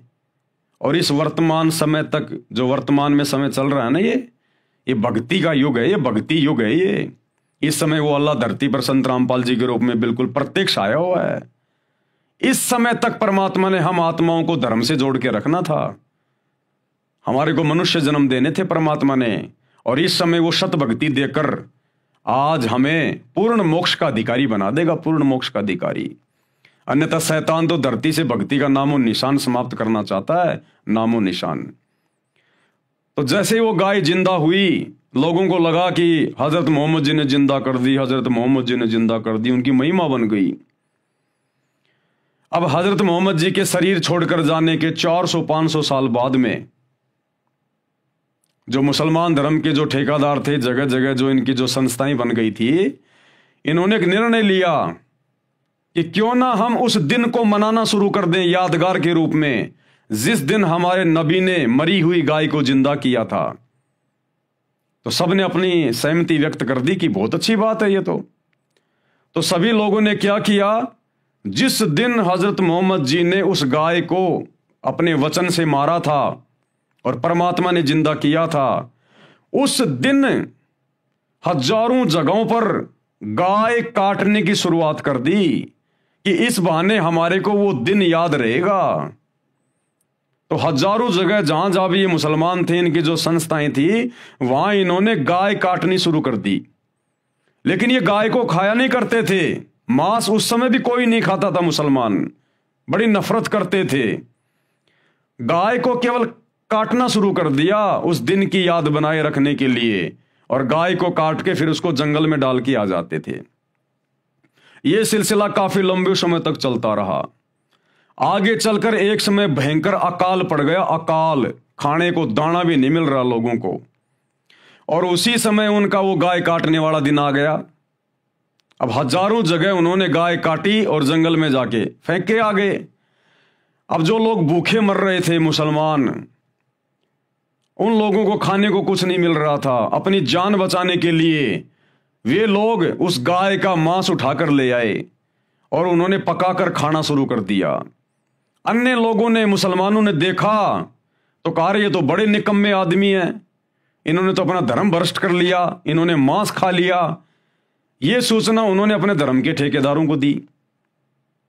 अब इस प्रकार की सूचना जगह जगह से आने लग गई कि साहब वहां भी मांस खा लिया, वहां भी मांस खा लिया, वहां भी मांस खा लिया। अब कोई 2, 4, 5 होते तो उनको कोई सजा भी देते। सबको पकड़ पकड़ के लेके आ गए वो गांव वाले कि साहब देखो इसने मांस खाया, उस गाय का इसने मांस खाया। अब धर्म के ठेकेदारों ने देखा ये तो हजारों आदमी हैं, 1-2 को सजा दे दें, हजारों को कैसे दें, तो बात बिगड़ेगी। तो बाद में उन्होंने आपस में सलाह मशवरा किया और कहा कि भाई ऐसा है, हमने जब गाय काटी थी ना, हमने कलमा पढ़ा था, और कलमा पढ़ने के बाद में वो प्रसाद बन गया था, प्रसाद, मांस नहीं रहा, और उसको खाने से कोई पाप नहीं लगा। इस प्रकार फिर आगे चलकर ये बिजली पूरे मुसलमान समाज में गिर गई, पूरे मुसलमान समाज में। फिर तो ये परंपरा बन गई, रिवाज बन गया, कोई भी जानवर काटो कलमा पढ़ के, और कह दिया कि अब तो ये प्रसाद बन गया। अरे नालायकों, अपने बच्चों को काटो ना देखे।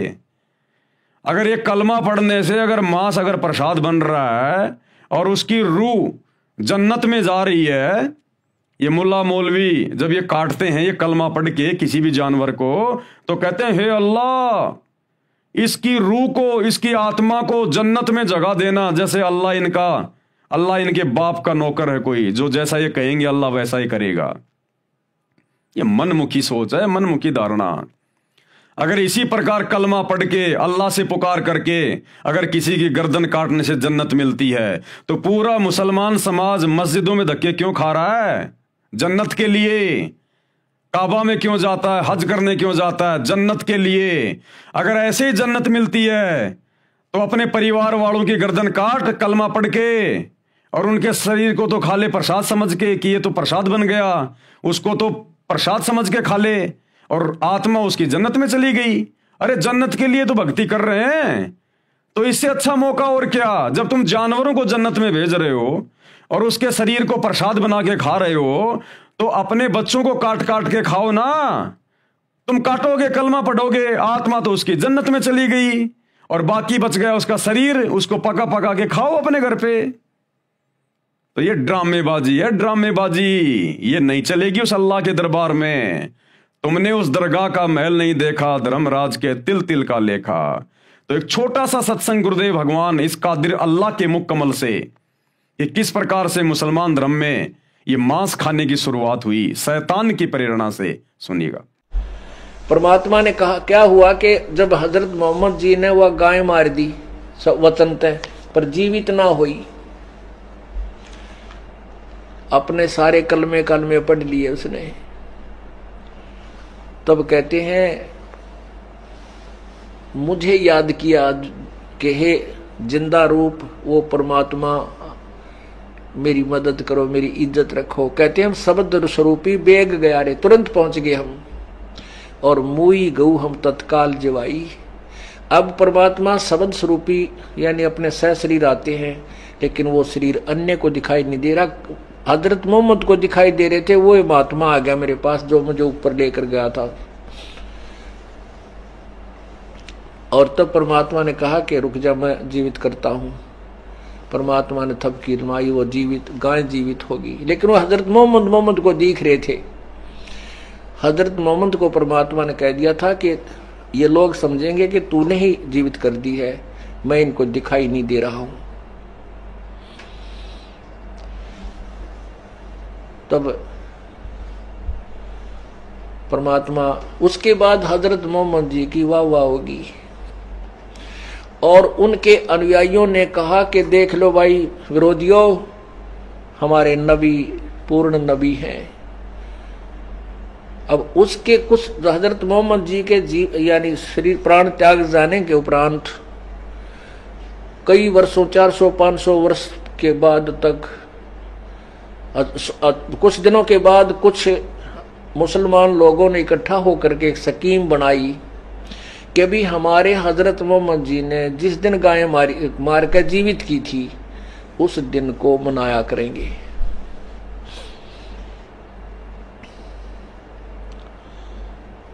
अब सब ने सहमति दे दी, भाई भूलना पड़ेगा बात तो ठीक है।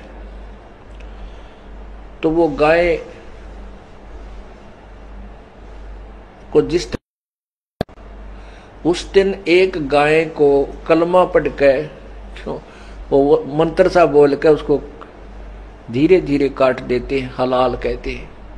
लेकिन मांस नहीं खाते थे वो क्या करते थे, उस गाय को जंगल में डाल देते थे मार के, और वहां पशु पक्षी खा लेते थे। तो वो नहीं खाते थे, मुसलमान नहीं खाते थे मांस, कहते हम नहीं छुएंगे इसको। कुछ वर्षों के बाद क्या हुआ कि अकाल गिर गया, दुर्भिक्ष पड़ गया, बहुत ज्यादा अन्न रहा नहीं। और उसी दौरान वो दिन आ गया जिस दिन हजरत मोहम्मद जी ने गाय जीवित की थी वचन से मार के। तो उन्होंने उस गाय को हलाल करके और जंगल में डाल दिया। उसमें भूख मरी चल रही थी। किसी मुसलमानों ने, कुछ मुसलमानों ने वो मांस गाय का पका के खा लिया। अन्य मुसलमानों को पता लग गया, उन्होंने बहुत घोर विरोध किया कि इन्होंने धर्म बिगाड़ दिया, इन्होंने मांस खा लिया, ये अपराधी है, इनको सजा दी जाए। ऐसी ऐसी घटना कई जगह पर घटेगी। उन व्यक्तियों को पकड़ दिया गया धार्मिक लोगों द्वारा, और उसमें एक कमेटी बन चुकी थी जगह जगह पर कि वो फैसला करेंगे इनको क्या सजा दी जाए। तो उस कमेटी के पास हजारों की संख्या में ऐसे व्यक्तियों की रिपोर्ट आएगी। उन्होंने फिर के स्कीम बनाई, भाई इनको कैसे सजा दे, ये तो ठीक नहीं बात रही। उन्होंने क्या स्कीम बनाई कि इनको कह दो कि कलमा पढ़ने से वो गाय का मांस पवित्र हो गया था, प्रसाद बन गया था, उसके खाने से इनको अपराध नहीं लगा। अब वो स्टेटमेंट उनकी सुन ली तो सभी उनको छोड़ दिया, भाई ये तो प्रसाद बन गया था इसलिए खा लिया, तो कोई दोष नहीं। उसके बाद या बिजली गिर गई मुसलमान धर्म में, ये मांस खाने लागे कि तो पवित्र हो गया, प्रसाद बन गया, घर घर बांटन लागे। हे परमात्मा, ये सारे खेल यू काल करवावे हैं। अब क्या जरूरत थी उन्हें वो दिन मनाने की, ये दिन ना मनाते थे या बुराई इस पवित्र धर्म में नहीं घुसती, और ये कम से कम घोर पाप तो बचे रहते। तो भाई और बहनों, ये बहुत ही गलत परंपरा ये मुसलमान समाज में शैतान की प्रेरणा से चली हुई है। उस कादिर अल्लाह का कोई मांस खाने का आदेश नहीं है। तो कहते मारी गऊ शब्द के तीरम, ऐसे थे मोहम्मद पीरम। और शब्दें फिर जीवाई हंसा, राख्या मांस नहीं बाख्या, ऐसे पीर मोहम्मद भाई। एक समय नबी मोहम्मद ने एक गाय को शब्द यानी वचन सिद्धि से मारकर सबके सामने जीवित कर दिया था। यानी करने वाले तो अल्लाह थे, लेकिन महिमा उन्हीं को दी गई है। उन्होंने गाय का मांस नहीं खाया। अब मुसलमान समाज वास्तविकता से परिचित नहीं है। जिस दिन गाय जीवित की थी उस दिन की याद बनाए रखने के लिए गऊ मार देते हो। आप जीवित नहीं कर सकते तो मारने के भी अधिकारी नहीं हो। ऐ मुसलमानों, ऐ मुल्ला मौलवियों, अगर तुम गाय को जीवित करने के अधिकारी नहीं हो तो तुम मारने के भी अधिकारी नहीं हो। तुम कहते हो कि हमारे नबी ने गाय को मार दिया था, तो तुम्हारे नबी ने तो गाय को जीवित भी कर दिया था। तुम करके दिखाओ ना। अगर तुम जीवित करने के अधिकारी नहीं हो तो फिर तुम किसी को मारने के भी अधिकारी नहीं हो। आप मांस को प्रसाद रूप जानकर खाते तथा खिलाते हो। आप खुद भी पाप के भागी बनते हो तथा अपने अनुयायियों को भी गुमराह कर रहे हो। आप दोजक यानी नरक के पात्र बन रहे हो। अब सूक्ष्म वेद में, उस पवित्र कबीर सागर में, जो कि सूक्ष्म वेद है, 5वां वेद है, और आदरणीय गरीबदास जी की वाणियां सूक्ष्म वेद, इनमें परमेश्वर की तरफ से क्या आदेश है मांस खाने या ना खाने के विषय में, और जो लोग मांस खाते हैं उनके विषय में। कबीर मांस आहारी मानव प्रत्यक्ष राक्षस जानी, यानी जो मांस भक्षण करता है किसी भी जानवर का, वो तो प्रत्यक्ष राक्षस है, राक्षस। कबीर मांस आहारी मान ई प्रत्यक्ष राक्षस जानी, ताकि संगति मति हरे होए भक्ति में आनी। ऐसे दुष्ट नीच प्रवृत्ति के, राक्षस प्रवृत्ति के लोगों की तो संगति भी नहीं करनी चाहिए। जो लोग मांस खाते हैं वो तो प्रत्यक्ष राक्षस हैं, उनके पास तो बैठना भी नहीं चाहिए। उनके पास बैठने मात्र से हमारी भक्ति में हानि होगी, नुकसान होगा, हमारे विचार गंदे होंगे। ऐसे लोगों के पास तो, जो मांस खाते हैं या किसी जानवर को काटते हैं, उनके तो पास में भी नहीं बैठना चाहिए। उस अल्लाह का तो ये आदेश है। कबीर मांस खाए ते ढेड सब। जो लोग मांस खाते हैं वो किसी भी धर्म का हो, किसी भी जाति का, वो ढेड इंसान है। ढेड, ढेड कोई जाति नहीं होती। ढेड का मतलब होता है नीच व्यक्ति। तो कहते हैं मांस खाने वाला चाहे हिंदू हो, चाहे मुस्लिम हो, चाहे सिख हो, चाहे ईसाई हो, विश्व का कोई भी प्राणी हो, वो ढेड व्यक्ति है, वो नीच है, नीच। कबीर मांस खाए ते ढेड सब और मद पीवे सो नीच, और जो शराब पीते हैं वो महादुष्ट प्राणी है। कुल की दुर्मति पर हरे राम कहे सो ऊंच। ऐसे व्यक्तियों की तो दुर्मति ये शैतान हर लेता है। उनके कुल की, परिवार की, उनके खानदान की दुर्गति होती है। पूरा का पूरा खानदान ऐसे लोगों का या तो कभी जल के मरेगा, या कभी एक्सीडेंट में मरेगा, या किसी बीमारी से मरेगा। यानी ऐसे लोगों की तो भयंकर दुर्गति से मौत होती है। और राम कहे सो ऊंच, और जो भक्ति करता है उस अल्लाहु राम की, उस अल्लाहु कबीर की, राम यानी जो सबसे बड़ा अल्लाह, सबसे बड़ा खुदा। दशरथ पुत्र राम नहीं। त्रेता युग में जो रामचंद्र जी आए थे वो तो खाली उनके शरीर का नाम था राम, केवल उनकी पहचान थी। वास्तव में राम कौन है? राम यानी अल्लाह, खुदा, सबसे बड़ा भगवान। कहते हैं जो उसकी भक्ति करेगा वो ऊंच है, वो सर्वश्रेष्ठ आत्मा है। कबीर मांस बखे और मद पीवे, यानी जो जो लोग मांस खाते हैं और शराब पीते हैं, और धन वैश्याशो खाए, और जो लड़कियों से धंधा करवाते हैं, वैश्यावर्ती का धंधा करवाते हैं, और जुआ खेले, चोरी करे, और जो लोग जुआ खेलते हैं और चोरी करते हैं, अंत समूढ़ा जाए, अंत में उनकी दुर्गति होगी, बर्बादी। और वर्तमान में ये जो शेयर मार्केट का जो काम है, ये जुए की श्रेणी में आता है, जुए की श्रेणी में, जुआ खेलने की श्रेणी में। तो कहते हैं ऐसे लोगों की तो अंत में दुर्गति होगी, उनका तो समूढ़ा नाश जाएगा। कौन? मांस खाने वाले, शराब पीने वाले, नशा करने वाले, और धन वैश्या से खाए, यानी लड़कियों से जो वैश्यावर्ती करवाता है फिर उस पैसे को खाता है, यानी उस पैसे से अपना पेट भर रहा है। जुआ खेलने वाला और चोरी करने वाला अंत समूढ़ा जाए। कबीर मांस मांस सब एक हैं कि नालायको, मांस चाहे इंसान का हो, चाहे जानवर का, चाहे आपके बेटा बेटी का हो, चाहे मुर्गे और हिरण का।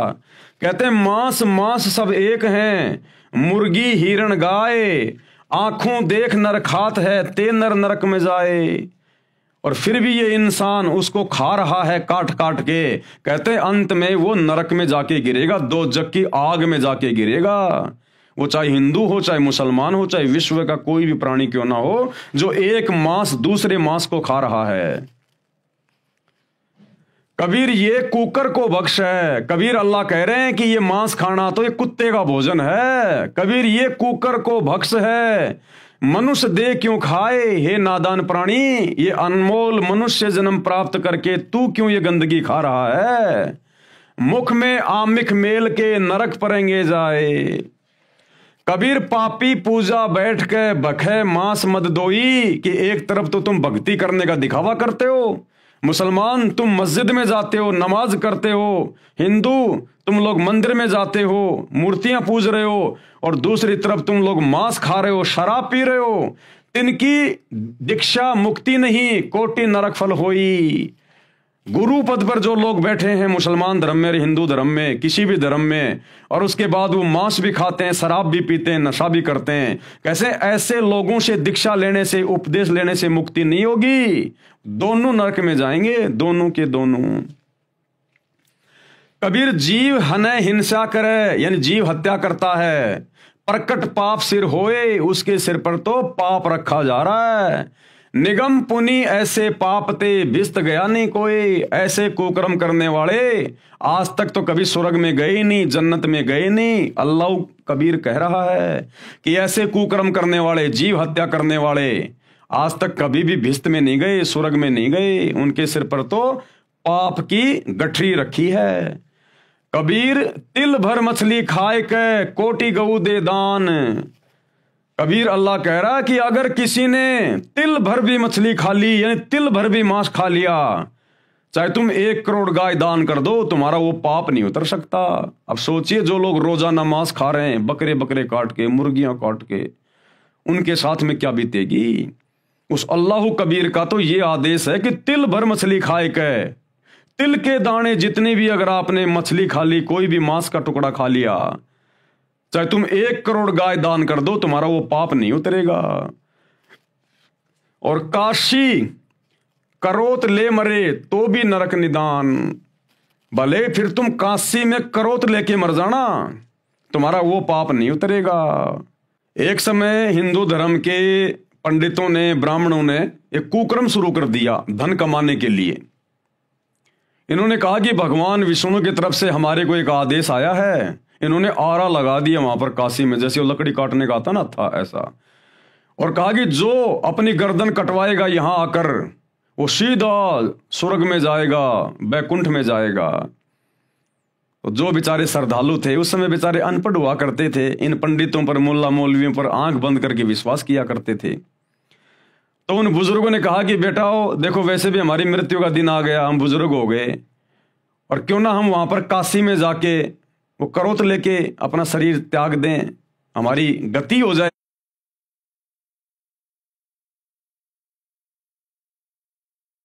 सारा उनको एक्स्ट्रा उनको पैसा दे दिया करते थे। अब उन पंडितों ने देखा रे भाई भीड़ बहुत ज्यादा होने लग गई, बड़ी समस्या हो गई। उसके बाद उन्होंने एक आरा लगा दिया वहां पर गर्दन काटने का, और कहा कि भगवान विष्णु की तरफ से हमें आदेश आया है, अगर किसी ने जल्दी भिस्त में जाना है, स्वर्ग में जाना है, तो आरे से गर्दन कटवा लो। और भैया आरे से गर्दन कटवाने के थोड़े पैसा एक्स्ट्रा लगेंगे।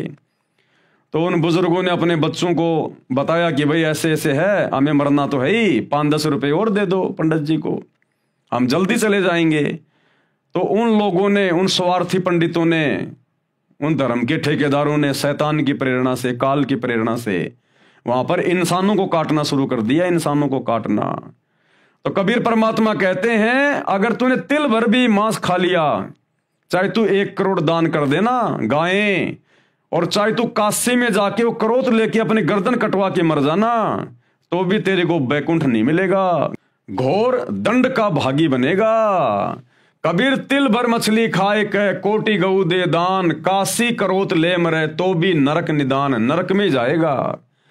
कबीर बकरी पाती खात है ताकि काडी खाल, और जो बकरी को खात है तिनका कौन हवाल। कबीर परमात्मा अल्लाह कबीर मांस खाने के विषय में हम नर और नारियों को चेता रहे हैं कि ए मूर्खो, इस शैतान के प्रभाव में आके जो तुम ये कुकर्म कर रहे हो ना, उस अल्लाह का क्या आदेश है कि बकरी पाती खात है ताकि काडी खाल, कि नादानो विचार करो, बकरी शाकाहारी जानवर होता है, बेचारी घास फूस खा के किसी का दिल नहीं दुखाती, कोई हत्या नहीं करती, बेचारी सारा दिन घास फूस खा के अपना पेट भरती है, और उस बकरी की भी अंत में खाल उतारी जाती है।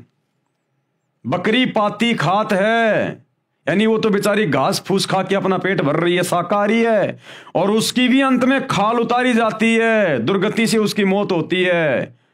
बकरी पाती खात है ताकि काडी खाल, और जो बकरी को खा रहे हैं उनका क्या होगा हवाल। और नालायक, तुम तो मांस खा रहे हो, तुम तो उस बकरी को खा रहे हो, सोचो तुम्हारा अंत में क्या होगा। जब घास फूस खाने वाली बकरी का ये हाल हो रहा है तो बकरी को खाने वालों का क्या हाल होगा। परमात्मा हमें डरा रहे हैं सच्चाई बताकर।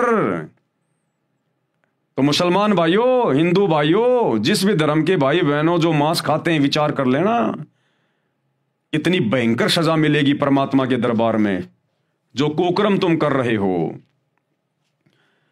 कबीर मुल्ला तुझे करीम का कब आया फरमान, कि हे मुल्ला, हे मौलवी, जो तू मांस काट रहा है ना, प्रसाद बना के बांट रहा है, तुझे उस करीम अल्लाह का, उस दयालु अल्लाह का तुझे कब ये आदेश आया। घट फोड़ा घर घर बांटा साहब का निशान। हे मुल्ला, हे मौलवी, हे काजी, तुझे उस करीम अल्लाह की तरफ से, अल्लाह कबीर की तरफ से कब आदेश आया ये जीव हत्या करने का, जो तू जीव काट काट के, ये कलमा पढ़ पढ़ के तू ये प्रसाद रूप में बांट रहा है। कबीर काजी का बेटा मुआ उर में साल पीर। कबीर परमात्मा कहते हैं, हे काजी, अगर तेरा बेटा मर जाता है तो तेरे हृदय में बहुत ज्यादा पीड़ा होती है, तकलीफ होती है। वह साहब सबका पिता भला न माने वीर, और वो साहब, वो अल्लाह तो सबका पिता है। कि मुल्ला, जब तेरा बेटा मर जाता है तो तुझे कितनी पीड़ा होती है, और वो साहब, वो कबीर अल्लाह तो सबका पिता है, गधे का, सूअर का, बकरी का, भेड़ का, इंसान का। और तू उस कबीर अल्लाह की आत्माओं को काट काट के खा रहा है, उसके बेटा बेटियों को काट काट के खा रहा है, वो कितना दुखी हो रहा होगा। ए मुल्ला, ए मौलवी, ए मांस खाने वालों, तुम्हारे साथ में क्या बीतेगी अंत में। कबीर पीर सबन को एक सी मूर्ख जाने नहीं। कबीर अल्लाह कह रहे हैं कि सबको एक जैसी पीड़ा होती है, चाहे बकरी हो, चाहे चींटी हो, चाहे हाथी हो, चाहे इंसान हो, सबके अंदर आत्मा है, सबका एक जैसा ही शरीर है अंदर, सबको पीड़ा होती है। देखिए, अपने बेटे का कोई नाखून उतार के खा के दिखाए, जो बकरी का गला काट देते हैं, गाय काट देते हैं, सूअर काट देते हैं, उस अल्लाह के बच्चों को मार मार के खा रहे हो, अपने बच्चे की उंगली काट के खा के दिखाओ कोई, तो कहते हैं पीड़ा सबको एक जैसी होती है। वो बकरा बकरी जो कसाई की दुकान पे बंधे होते हैं, और जब दूसरे बकरे को काटा जाता है तो वो देख देख के रोते हैं, वो भयभीत होते हैं, वो कि भाई हमारा भी नंबर आएगा, हमारा भी नंबर आएगा। और जब उनको काटा जाता है तो क्या वो चिल्लाते नहीं, क्या वो तड़पते नहीं है, क्या उनको दर्द नहीं होता है। तो परमेश्वर हमें जगा रहे हैं मूर्खों को जो शैतान के प्रभाव में है। कबीर पीर यानी पीड़ा सभी को एक सी मूर्ख जाने नहीं, लेकिन जो मूर्ख है, जो मंद बुद्धि है, जो शैतान के प्रभाव में है, वो इन बातों को नहीं जान पाता। अपना गला कटाए के क्यों न बसो भिस्त के माही। अगर इसी प्रकार से कलमा पढ़कर अगर किसी की गर्दन काटने से अगर उसको भिस्त में जगह मिल रही है, वो आत्मा अगर जन्नत में जा रही है, तो नालायक अपना खुद का गला क्यों नहीं काट रहा तू। अरे जाना तो तूने भी जन्नत में ही है, भिस्त में ही है। मंदिर मस्जिदों में तुम भी तो धक्के वहीं के लिए खा रहे हो। अगर इसी प्रकार से अगर भिस्त मिलता है, स्वर्ग मिलता है, जन्नत मिलती है, तो नालायक अपना भी गर्दन काट और अपने परिवार की भी काट। कबीर मुर्गी मुल्ला से कहे जब करत है क्यों ही। वो मुर्गी यानी कोई भी जानवर जब वो काटता है तो वो मुर्गी उस मुल्ला से कह रही है कि मुझे जबरन क्यों मार रहा है, मुझे क्यों मार रहा है। साहब लेखा मांगसी संकट पड़ी है तो ही।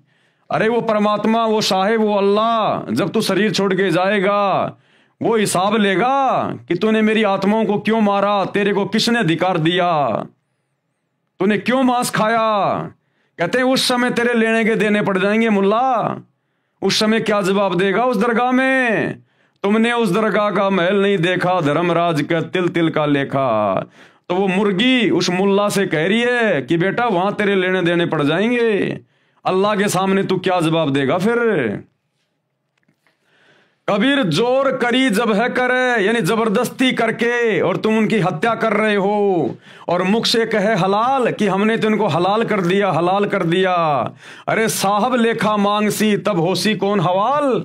जब वो परवरदिगार तेरे से लेखा मांगेगा, तेरा हिसाब किताब करेगा, तब वहां पर तेरी कौन रक्षा करेगा, तब तेरा कौन हवाल होगा वहां पर। उस दिन की सोच डर।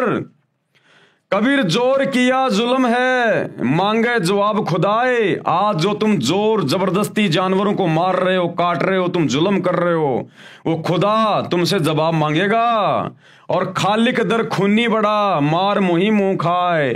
उस खालिक यानी उस परवरदिगार के दरबार में, उसके दरगाह में जब तू खूनी हत्यारा वहां पर खड़ा होगा तो वहां पर तू मुंह ऊपर करके बात नहीं कर पाएगा। कबीर गला काट कलमा भरे किया कहे हलाल, साहब लेखा मांगसी तब होसी सवाल जवाब। कबीर गला गुस्सा का काटिए मियाँ कहर को मार, जो पांचों बिस्मिल करे तब पावे दीदार। कि कैसे तुम उस परमात्मा की दीदार करोगे जो ऐसे निकृष्ट कर्म यहां कर रहे हो जीव हत्या करके। कबीर ये सब झूठी बंदगी बेरिया 5 नमाज, कि ये तुम्हारी झूठी बंदगी है, ये तुम्हारी झूठी इबादत है। ये तुम दिन में तो रोजे करते हो, नमाज पढ़ते हो, रात को तुम जीव हत्या करते हो, बकरी काटते हो, गाय काटते हो, मुर्गा काटते हो। ये क्या बंदगी है तुम्हारी? क्या तुम ये भक्ति कर रहे हो? कबीर ये सब झूठी बंदगी बेरिया 5 नमाज, सांचे ही मारे झूठ पड़ी काजी करे अकाज। कबीर दिन को रोजा रहत है, दिन में तो तुम रोजा कर रहे हो, तुम ये व्रत कर रहे हो, और रात हनत है गाय, और जैसे रात्रि होती है तुम जानवर को काट देते हो, गाय को काट देते हो। यह खून वह बंदगी, एक तरफ तो तुम अल्लाह की इबादत कर रहे हो, दूसरी तरफ उसी की आत्मा, उसी की रूह को काट रहे हो। कहूं क्यों खुशी खुदाए। अरे ये कुकर्म करने से अल्लाह भला कैसे प्रसन्न होगा, कैसे खुश होगा तुमसे। कबीरा तेई पीर है जो जाने पर पीर। कबीर परमात्मा कहते हैं कि वास्तव में वही पीर है, यानी परमात्मा को जानने वाला है, अच्छी आत्मा है, जो जाने पर पीर, जो दूसरे की पीड़ा को जानता है। और जो पर पीर ने जान है, जो दूसरे की पीड़ा को नहीं जानता, सो काफिर बेपीर, वो तो काफिर है, काफिर। कबीर खूब खाना खिचड़ी, कि देखो खिचड़ी खाओ, दाल चावल खाओ, बासमती चावल खाओ, उसमें घी डालो देसी, ये है खाना, ये वाला खाना खाओ। कबीर खूब खाना खिचड़ी माही पड़ी टुकलोन, और मांस पराया खाए के गला कटावे कौन।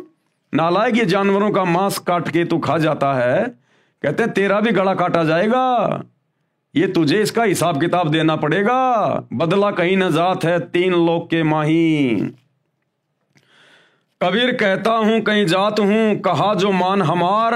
कबीर अल्लाह कह रहा है, वो समर्थ परमात्मा, कि मैं तुमसे कह रहा हूं भाई मेरी बात मानो, और जाका गला तुम काट हो, जिसका आज तुम गला काट रहे हो, गर्दन काट रहे हो, सो फिर काटे तुम्हार, वो फिर एक दिन तुम्हारा गला काटेगा। आज चाहे मुल्ला हो, मौलवी हो, हिंदू हो, कोई भी हो, और जो आज जीव हत्या कर रहा है या फिर मांस खा रहा है बाहर से ला के, अगले जन्म में उस मुल्ला मौलवी ने जितने भी जानवर काटे हैं, बकरे काटे हैं, मुर्गे काटे हैं, वो बकरे और मुर्गे तो बनेंगे मौलवी, मुल्ला, कसाई, और वो कसाई मुल्ला मौलवी बनेगा अगले जन्म में मुर्गा, बकरी, और इसी प्रकार से फिर अपना गला कटवाना पड़ेगा। ये यहाँ का रूल है, यहाँ का नियम है। तो परमात्मा कहते हैं, कबीर कहता हूं कहीं जात हूं कहा जो मान हमार, और जिसका गला तुम काट रहे हो सो फिर काटेगा तुम्हारे। कबीर हिंदू के दया नहीं, मेहर तुरक के नाही। कबीर परमात्मा कह रहे हैं कि हिंदू के हृदय में बिल्कुल भी दया नहीं है जो मांस खाते हैं, और मेहर तुरक के नाही, और तुर्क यानी मुसलमान के भी बिल्कुल मेहर नहीं है, दया नहीं है। कहे कबीर दोनों गया लख 84 माही। ऐसा कुकर्म करने वाला चाहे हिंदू हो चाहे मुसलमान हो, दोनों 84 लाख योनियों में जाएंगे, गधे कुत्ते बन के अपना कर्म भोगेंगे। कबीर मुसलमान मारे करद से, यानी मुसलमान कहता है हम तो झटके से नहीं मारते, हम तो हलाल करते हैं, धीरे से गला काटते हैं, दर्द नहीं होता। तो कबीर परमात्मा कहते हैं बेटा चाहे धीरे से काट और चाहे झटके से काट, वो आत्मा तो मरी गई। क्या कहते हैं कबीर, मुसलमान मारे करद से और हिंदू मारे तलवार। हिंदू कहते हैं हम तो एक झटके में काट देते हैं, दर्द ही नहीं होने देते। और कहे कबीर दोनों मिले जह जम के द्वार। कहते हैं चाहे धीरे मारो चाहे झटके से मारो, चाहे हलाल करो चाहे तलवार मारो, तुम दोनों के दोनों नालायक परमात्मा के दरबार में नीची गर्दन करके खड़े होगे। वहां पर तुम्हारे को लेने देने पड़ जाएंगे उस परमात्मा के दरबार में। दोनों कहां मिलेंगे? जम के द्वार। उपरोक्त अमृतवाणी में कबीर खुदा यानी कबीर परमेश्वर ने समझाया है कि जो व्यक्ति मांस खाते हैं, शराब पीते हैं, सत्संग सुनकर भी बुराई नहीं त्यागते, उपदेश प्राप्त नहीं करते, उन्हें तो साक्षात राक्षस जानो, राक्षस। अनजाने में गलती ना जाने किससे हो जाए, यदि वह बुराई करने वाला व्यक्ति सत्संग विचार सुनकर बुराई त्याग कर भगवान की भक्ति करने लग जाता है तो वह नेक आत्मा है। यानी जब तक आपको सतगुरु रामपाल जी परमेश्वर जी का ज्ञान नहीं है, इस सच्चे अल्लाह का ज्ञान नहीं है, जब तक आप इनकी शरण में नहीं आते हैं, तब तक आपने जो भी कुछ किया वो आपने एक प्रकार से अनजाने में किया। यदि आप सतगुरु रामपाल जी की शरण में आ जाते हैं और अपनी सत भक्ति शुरू कर देते हैं, वो कुकर्म छोड़ देते हैं, तो परमेश्वर तुम्हारे पिछले सारे कुकर्मों को माफ कर देगा, ये समर्थ है। और आगे तुम्हें ज्ञान ऐसा दे देगा, जिंदगी में तुम कभी चींटी को भी नहीं सताओगे। और भाई यदि तुम सतगुरु रामपाल जी की शरण में आए नहीं और तुमने जितनी भी जीव हत्या की हैं, भैया तुमने फिर अपना वो भोग भोगना पड़ेगा। उतनी बार तुमने वो जानवर बनने पड़ेंगे जितने जानवरों के तुमने गले काटे हैं। वह चाहे किसी भी जाति व धर्म का हो, जो मांस आहार तथा सुरापान त्याग कर यानी नशा करना छोड़कर प्रभु भक्ति नहीं करता, वह तो ढेढ़ यानी नीच व्यक्ति है। मांस खाए ते ढेढ़ सब और मद पीवे सो नीच। चाहे किसी जातीय धर्म का हो, भावार्थ है कि उच्च कर्म करने वाला उच्च है तथा नीच कर्म करने वाला नीच है। जातीय धर्म विशेष में जन्म मात्र से ऊंच नीच नहीं होता। अगर कोई ब्राह्मण ये कहता कि मैं तो ऊंची जाति का हूं, और अगर वो मांस खाता है, शराब पीता है, जुआ खेलता है, चोरी करता है, झूठ बोलता है, तो वो सबसे बड़ा नीच है, सबसे बड़ा नीच है। और जिसको लोग नीच समझते हैं, छोटी जाति वाले, वो अगर ये जीव हत्या करना छोड़कर मांस वगैरह नहीं खाता, शराब नहीं पीता, चोरी जारी नहीं करता और भगवान की भक्ति करता है, तो उस ब्राह्मण से लाख गुना ऊंच है वो, लाख गुना ऊंच। यानी जाति से कोई ऊंचा नीचा नहीं होता, कर्मों से लोग ऊंचे नीचे होते हैं। जाति या धर्म विशेष में जन्म मात्र से ऊंच नीच नहीं होता। जिन भक्तों ने उपदेश ले रखा है, अब देखो भाई और बहनों ध्यान से सुनना, आप और हम जितने भी सतगुरु रामपाल जी परमेश्वर जी के इस अल्लाह कबीर के फॉलोवर हैं, भगत हैं, हमारे लिए परमात्मा कितनी अच्छी शिक्षा दे रहे हैं। क्या कह रहे हैं गुरुदेव?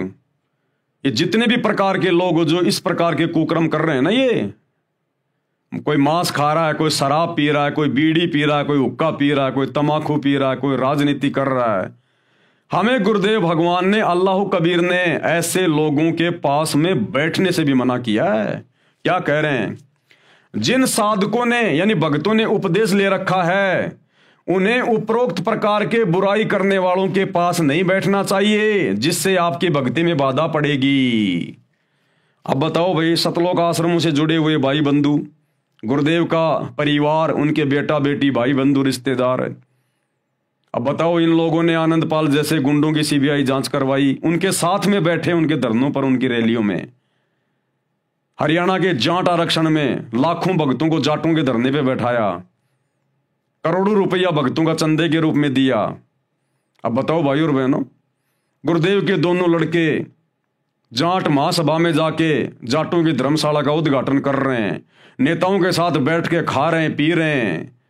अरे वो तो जगत के लोग हैं भैया, वो तो मांस भी खाते हैं, शराब भी पीते हैं। उक्का तो हरियाणा के जाटों का कभी बंदी नहीं होता। और गुरुदेव मना कर रहे हैं कि भक्तों ने ऐसे लोगों के पास में बैठना ही नहीं चाहिए जो मांस खाते हैं, शराब पीते हैं, तम्बाकू पीते हैं, नहीं तो तुम्हारी भक्ति बिगड़ेगी। ये आदेश हो गया भगवान का। तो सोचिए आप और हम सत्सेवक भाई बहन जिनको गुरुदेव ने साथ संगति से जोड़ दिया, हम तो ऐसे लोगों की शक्ल देखना भी पसंद नहीं करते। और गुरुदेव का परिवार और ये लाखों की संगत जो आश्रमों से जुड़ी है, ये नादानी में ऐसे जगत वाले लोगों की गोद में जाके बैठ रही है। तो सोचिए कितने बड़े पापी हैं ये लोग। अपने गुरु की अवहेलना कर रहे हैं, उनके वचन की अवहेलना कर रहे हैं, कादिर कबीर परमेश्वर के वचन की अवहेलना कर रहे हैं। क्या बीतेगी इनके साथ में। जिन भक्तों ने उपदेश ले रखा है उन्हें उपरोक्त प्रकार के बुराई करने वालों के पास नहीं बैठना चाहिए, जिससे आपकी भक्ति में बाधा पड़ेगी। जो व्यक्ति मांस भक्षण करते हैं, शराब पीते हैं, जो स्त्री वैश्यावर्ती करती है तथा जो व्यक्ति उससे व्यवसाय करवाकर वैश्या से धन प्राप्त करते हैं और जुआ खेलते हैं तथा चोरी करते हैं, समझाने से भी नहीं मानते, वह तो महापाप के भागी हैं तथा घोर नरक में गिरेंगे। मांस चाहे गाय, हिरण तथा मुर्गी आदि आदि किसी भी प्राणी का है, जो व्यक्ति मांस खाते हैं वे नरक के भागी हैं। जो व्यक्ति अनजाने में मांस खाते हैं, जैसे आप किसी रिश्तेदारी में गए, आपको पता ही नहीं लगा कि सब्जी है या मांस, आपने खा लिया, तो आपको दोष नहीं है, परंतु आगे से अति सावधान रहना है।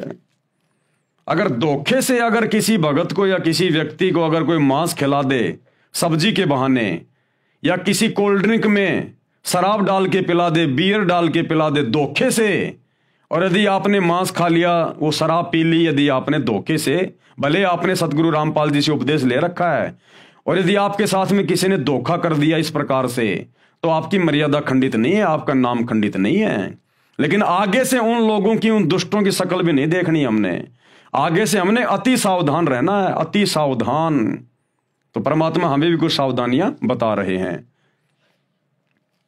तो आपको दोष नहीं है, परंतु आगे से अति सावधान रहना है। जो व्यक्ति आंखों देखकर भी खा जाते हैं वे दोषी हैं, और जिनको पता है कि सामने तेरे मांस परोसा जा रहा है, तेरे सामने ये बियर की बोतल ला के रख दी और उनके साथ बैठ के खा रहा पी रहा है, वो परमात्मा के दोषी हैं। जो व्यक्ति आंखों देखकर भी खा जाते हैं वे दोषी हैं। ये मांस तो कुत्ते का आहार है, ये तो कुत्ते का भोजन है, मनुष्य शरीरधारी के लिए वर्जित है, यानी मना है। जो गुरुजन मांस भक्षण करते हैं तथा शराब पीते हैं, उनसे नाम दीक्षा प्राप्त करने वालों की मुक्ति नहीं होती, अपितु महान नरक के भागी होंगे।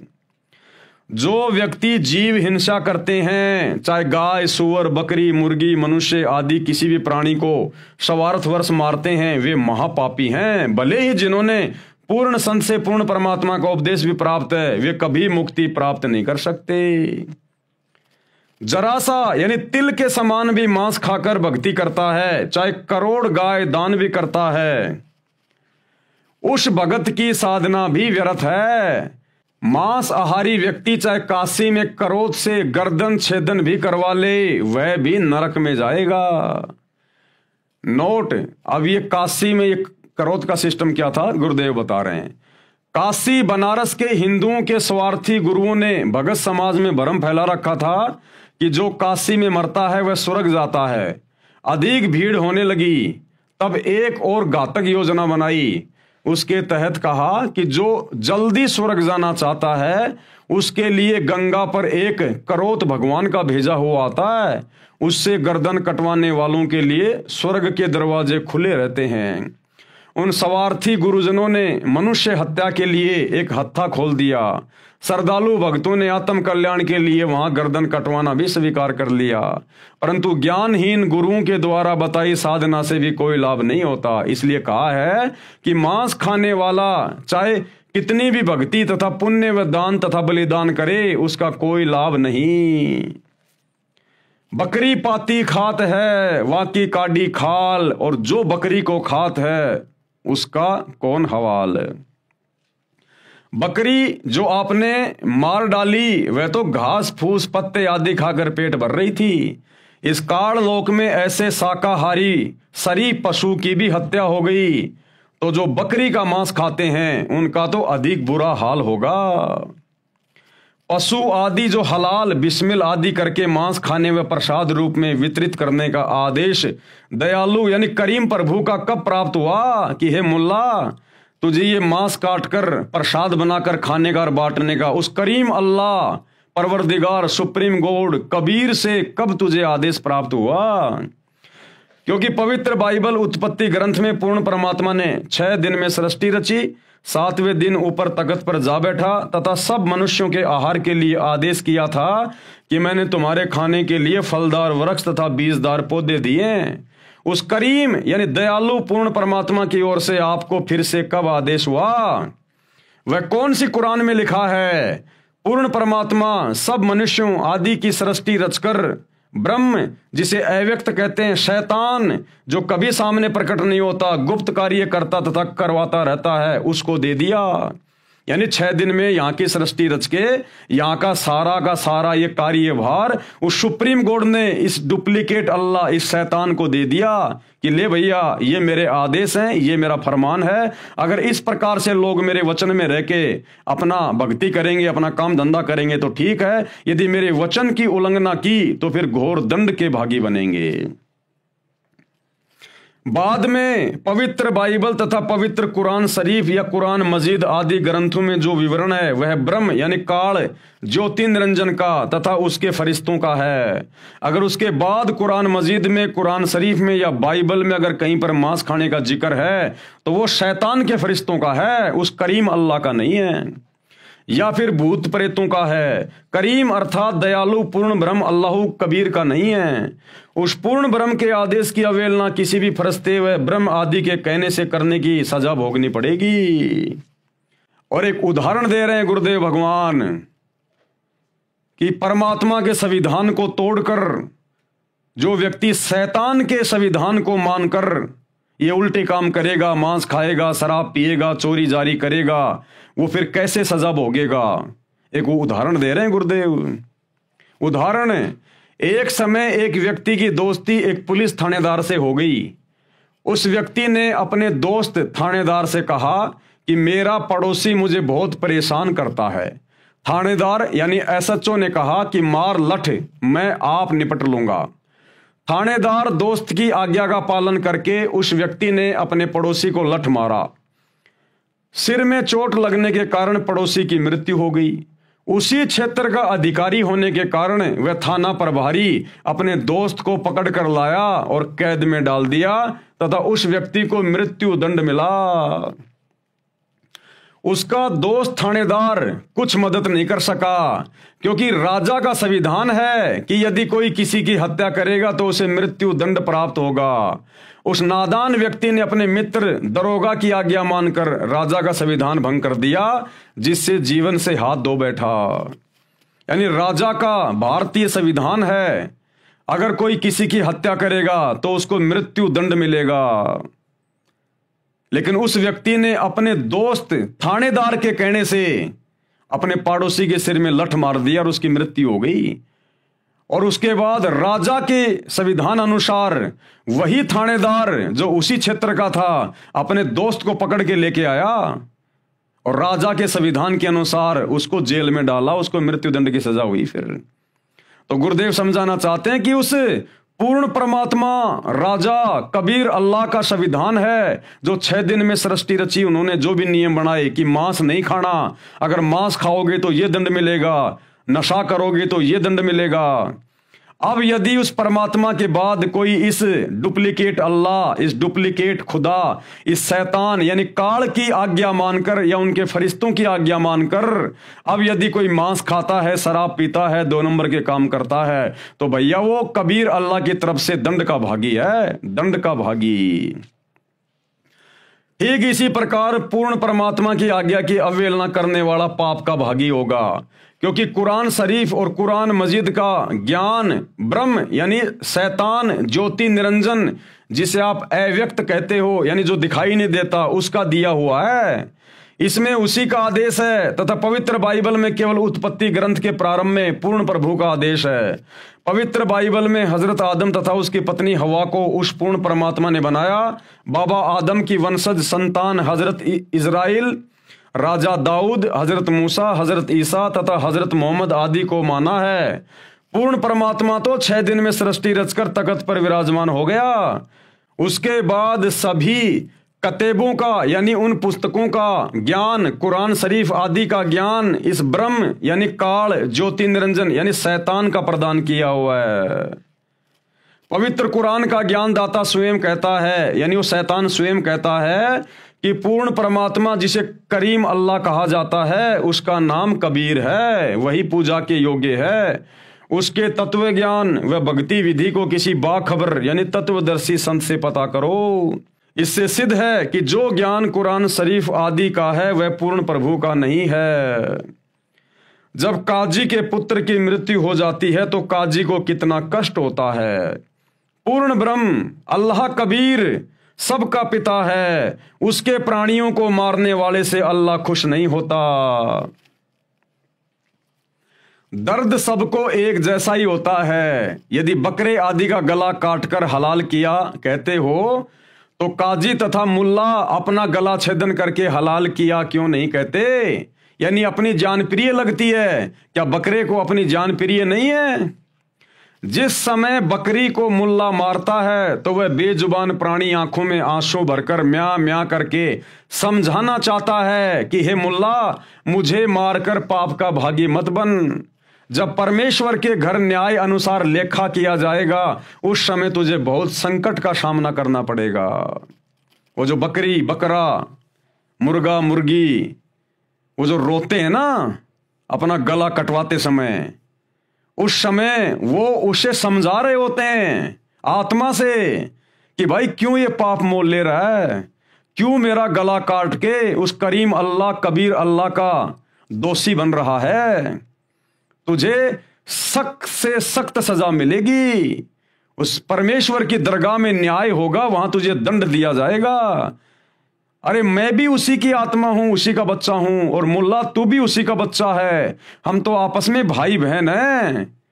ये तो हमारे ये कर्म इतने बिगड़ गए, कभी तू बकरा बनता, कभी मैं बकरा बनता हूं। भाई तू ये गंदा काम ना कर। हमारा पिता जो सबका न्याय करता है, भाई वहां पर तू मुंह लटका के खड़ा होगा, तुझे घोर सजा मिलेगी। वो म्या म्या करने का मतलब होता है उस समय वो शिक्षा दे रहा होता है आत्मा से। तो भाई देख लो, बहुत बुरी बनेगी। उस समय तुझे बहुत संकट का सामना करना पड़ेगा। जबरदस्ती निर्दयता से बकरी आदि प्राणी को मारते हो और कहते हो हलाल कर रहे हैं। इस दोगली नीति का आपको महाकष्ट भोगना पड़ेगा। काजी तथा मुल्ला व कोई भी जीव हत्या करने वाला व्यक्ति पूर्ण प्रभु के कानून का उल्लंघन कर रहा है, वह वहां धर्मराज के दरबार में खड़ा खड़ा पीटेगा। यदि हलाल ही करने का शौक है तो काम, क्रोध, लोभ, मोह, अहंकार इन विकारों को हलाल करो। 5 समय नमाज भी पढ़ते हो तथा रमजान के महीने में दिन में रोजे यानी व्रत भी रखते हो, और शाम को गाय, बकरी, मुर्गी आदि को मारकर मांस खाते हो। एक तरफ तो परमात्मा की बंदगी करते हो, दूसरी ओर उसी के प्राणियों की हत्या करते हो। ऐसे प्रभु कैसे खुश होगा? अर्थात आप स्वयं भी पाप के भागी हो रहे हो तथा अनुयायियों यानी साबाओं को भी गुमराह करके दोषी होकर जहन्नुम में गिरोगे। कबीर परमेश्वर कह रहे हैं कि हे काजी, हे मुल्ला, आप पीर यानी गुरु भी कहलाते हो। अरे पीर तो वो होता है जो दूसरे के दुख यानी पीड़ा को समझे, उसे संकट में गिरने से बचाए, किसी को कष्ट ना पहुंचाए।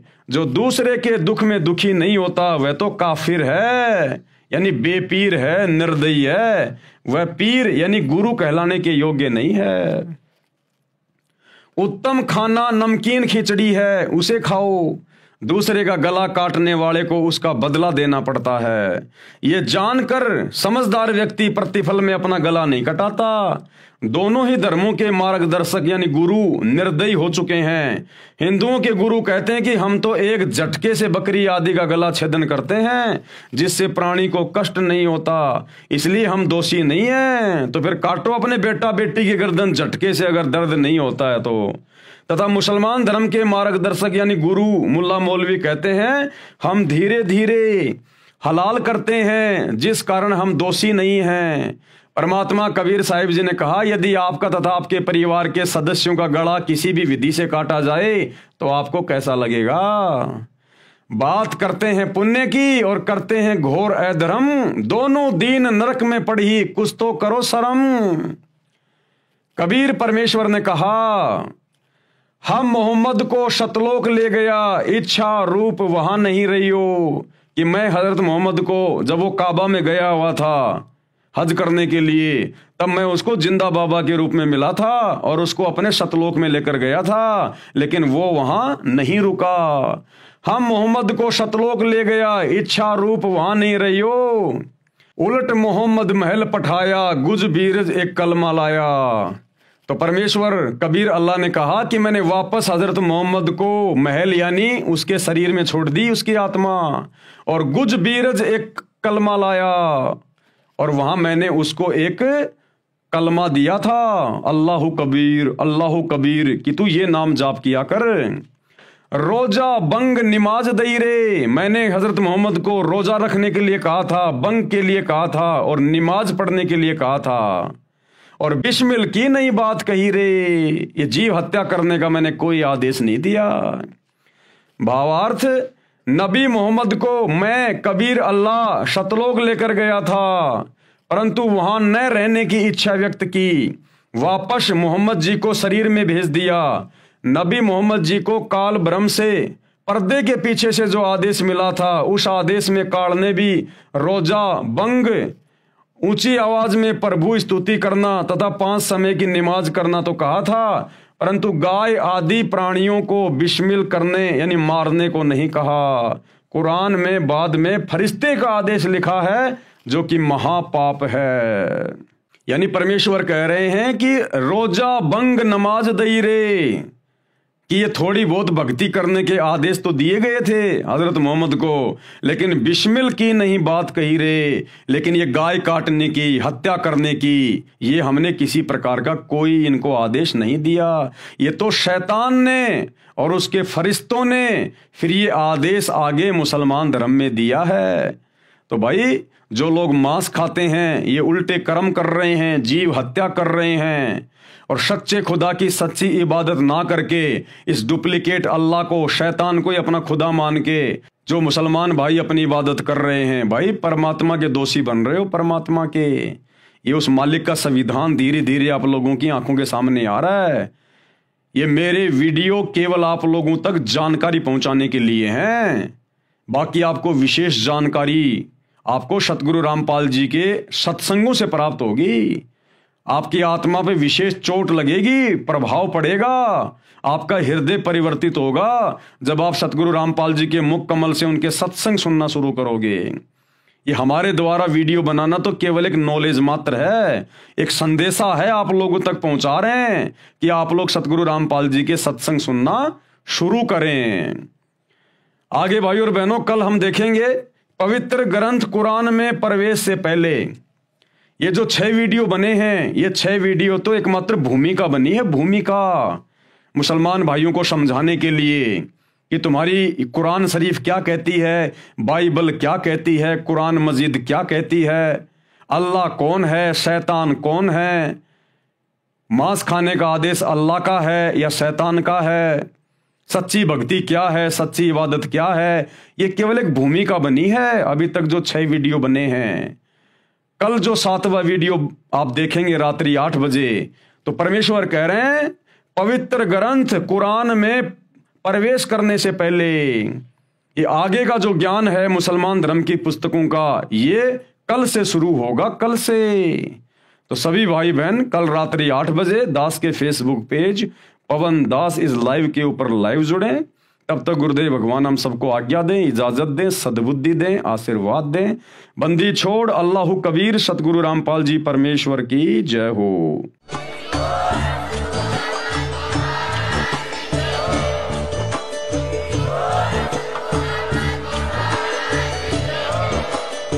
भाई जो गुरु बचन पे डट गे, कट गे फंद 84 के, कट गे फंद 84 के, कट गे फंद 84 के।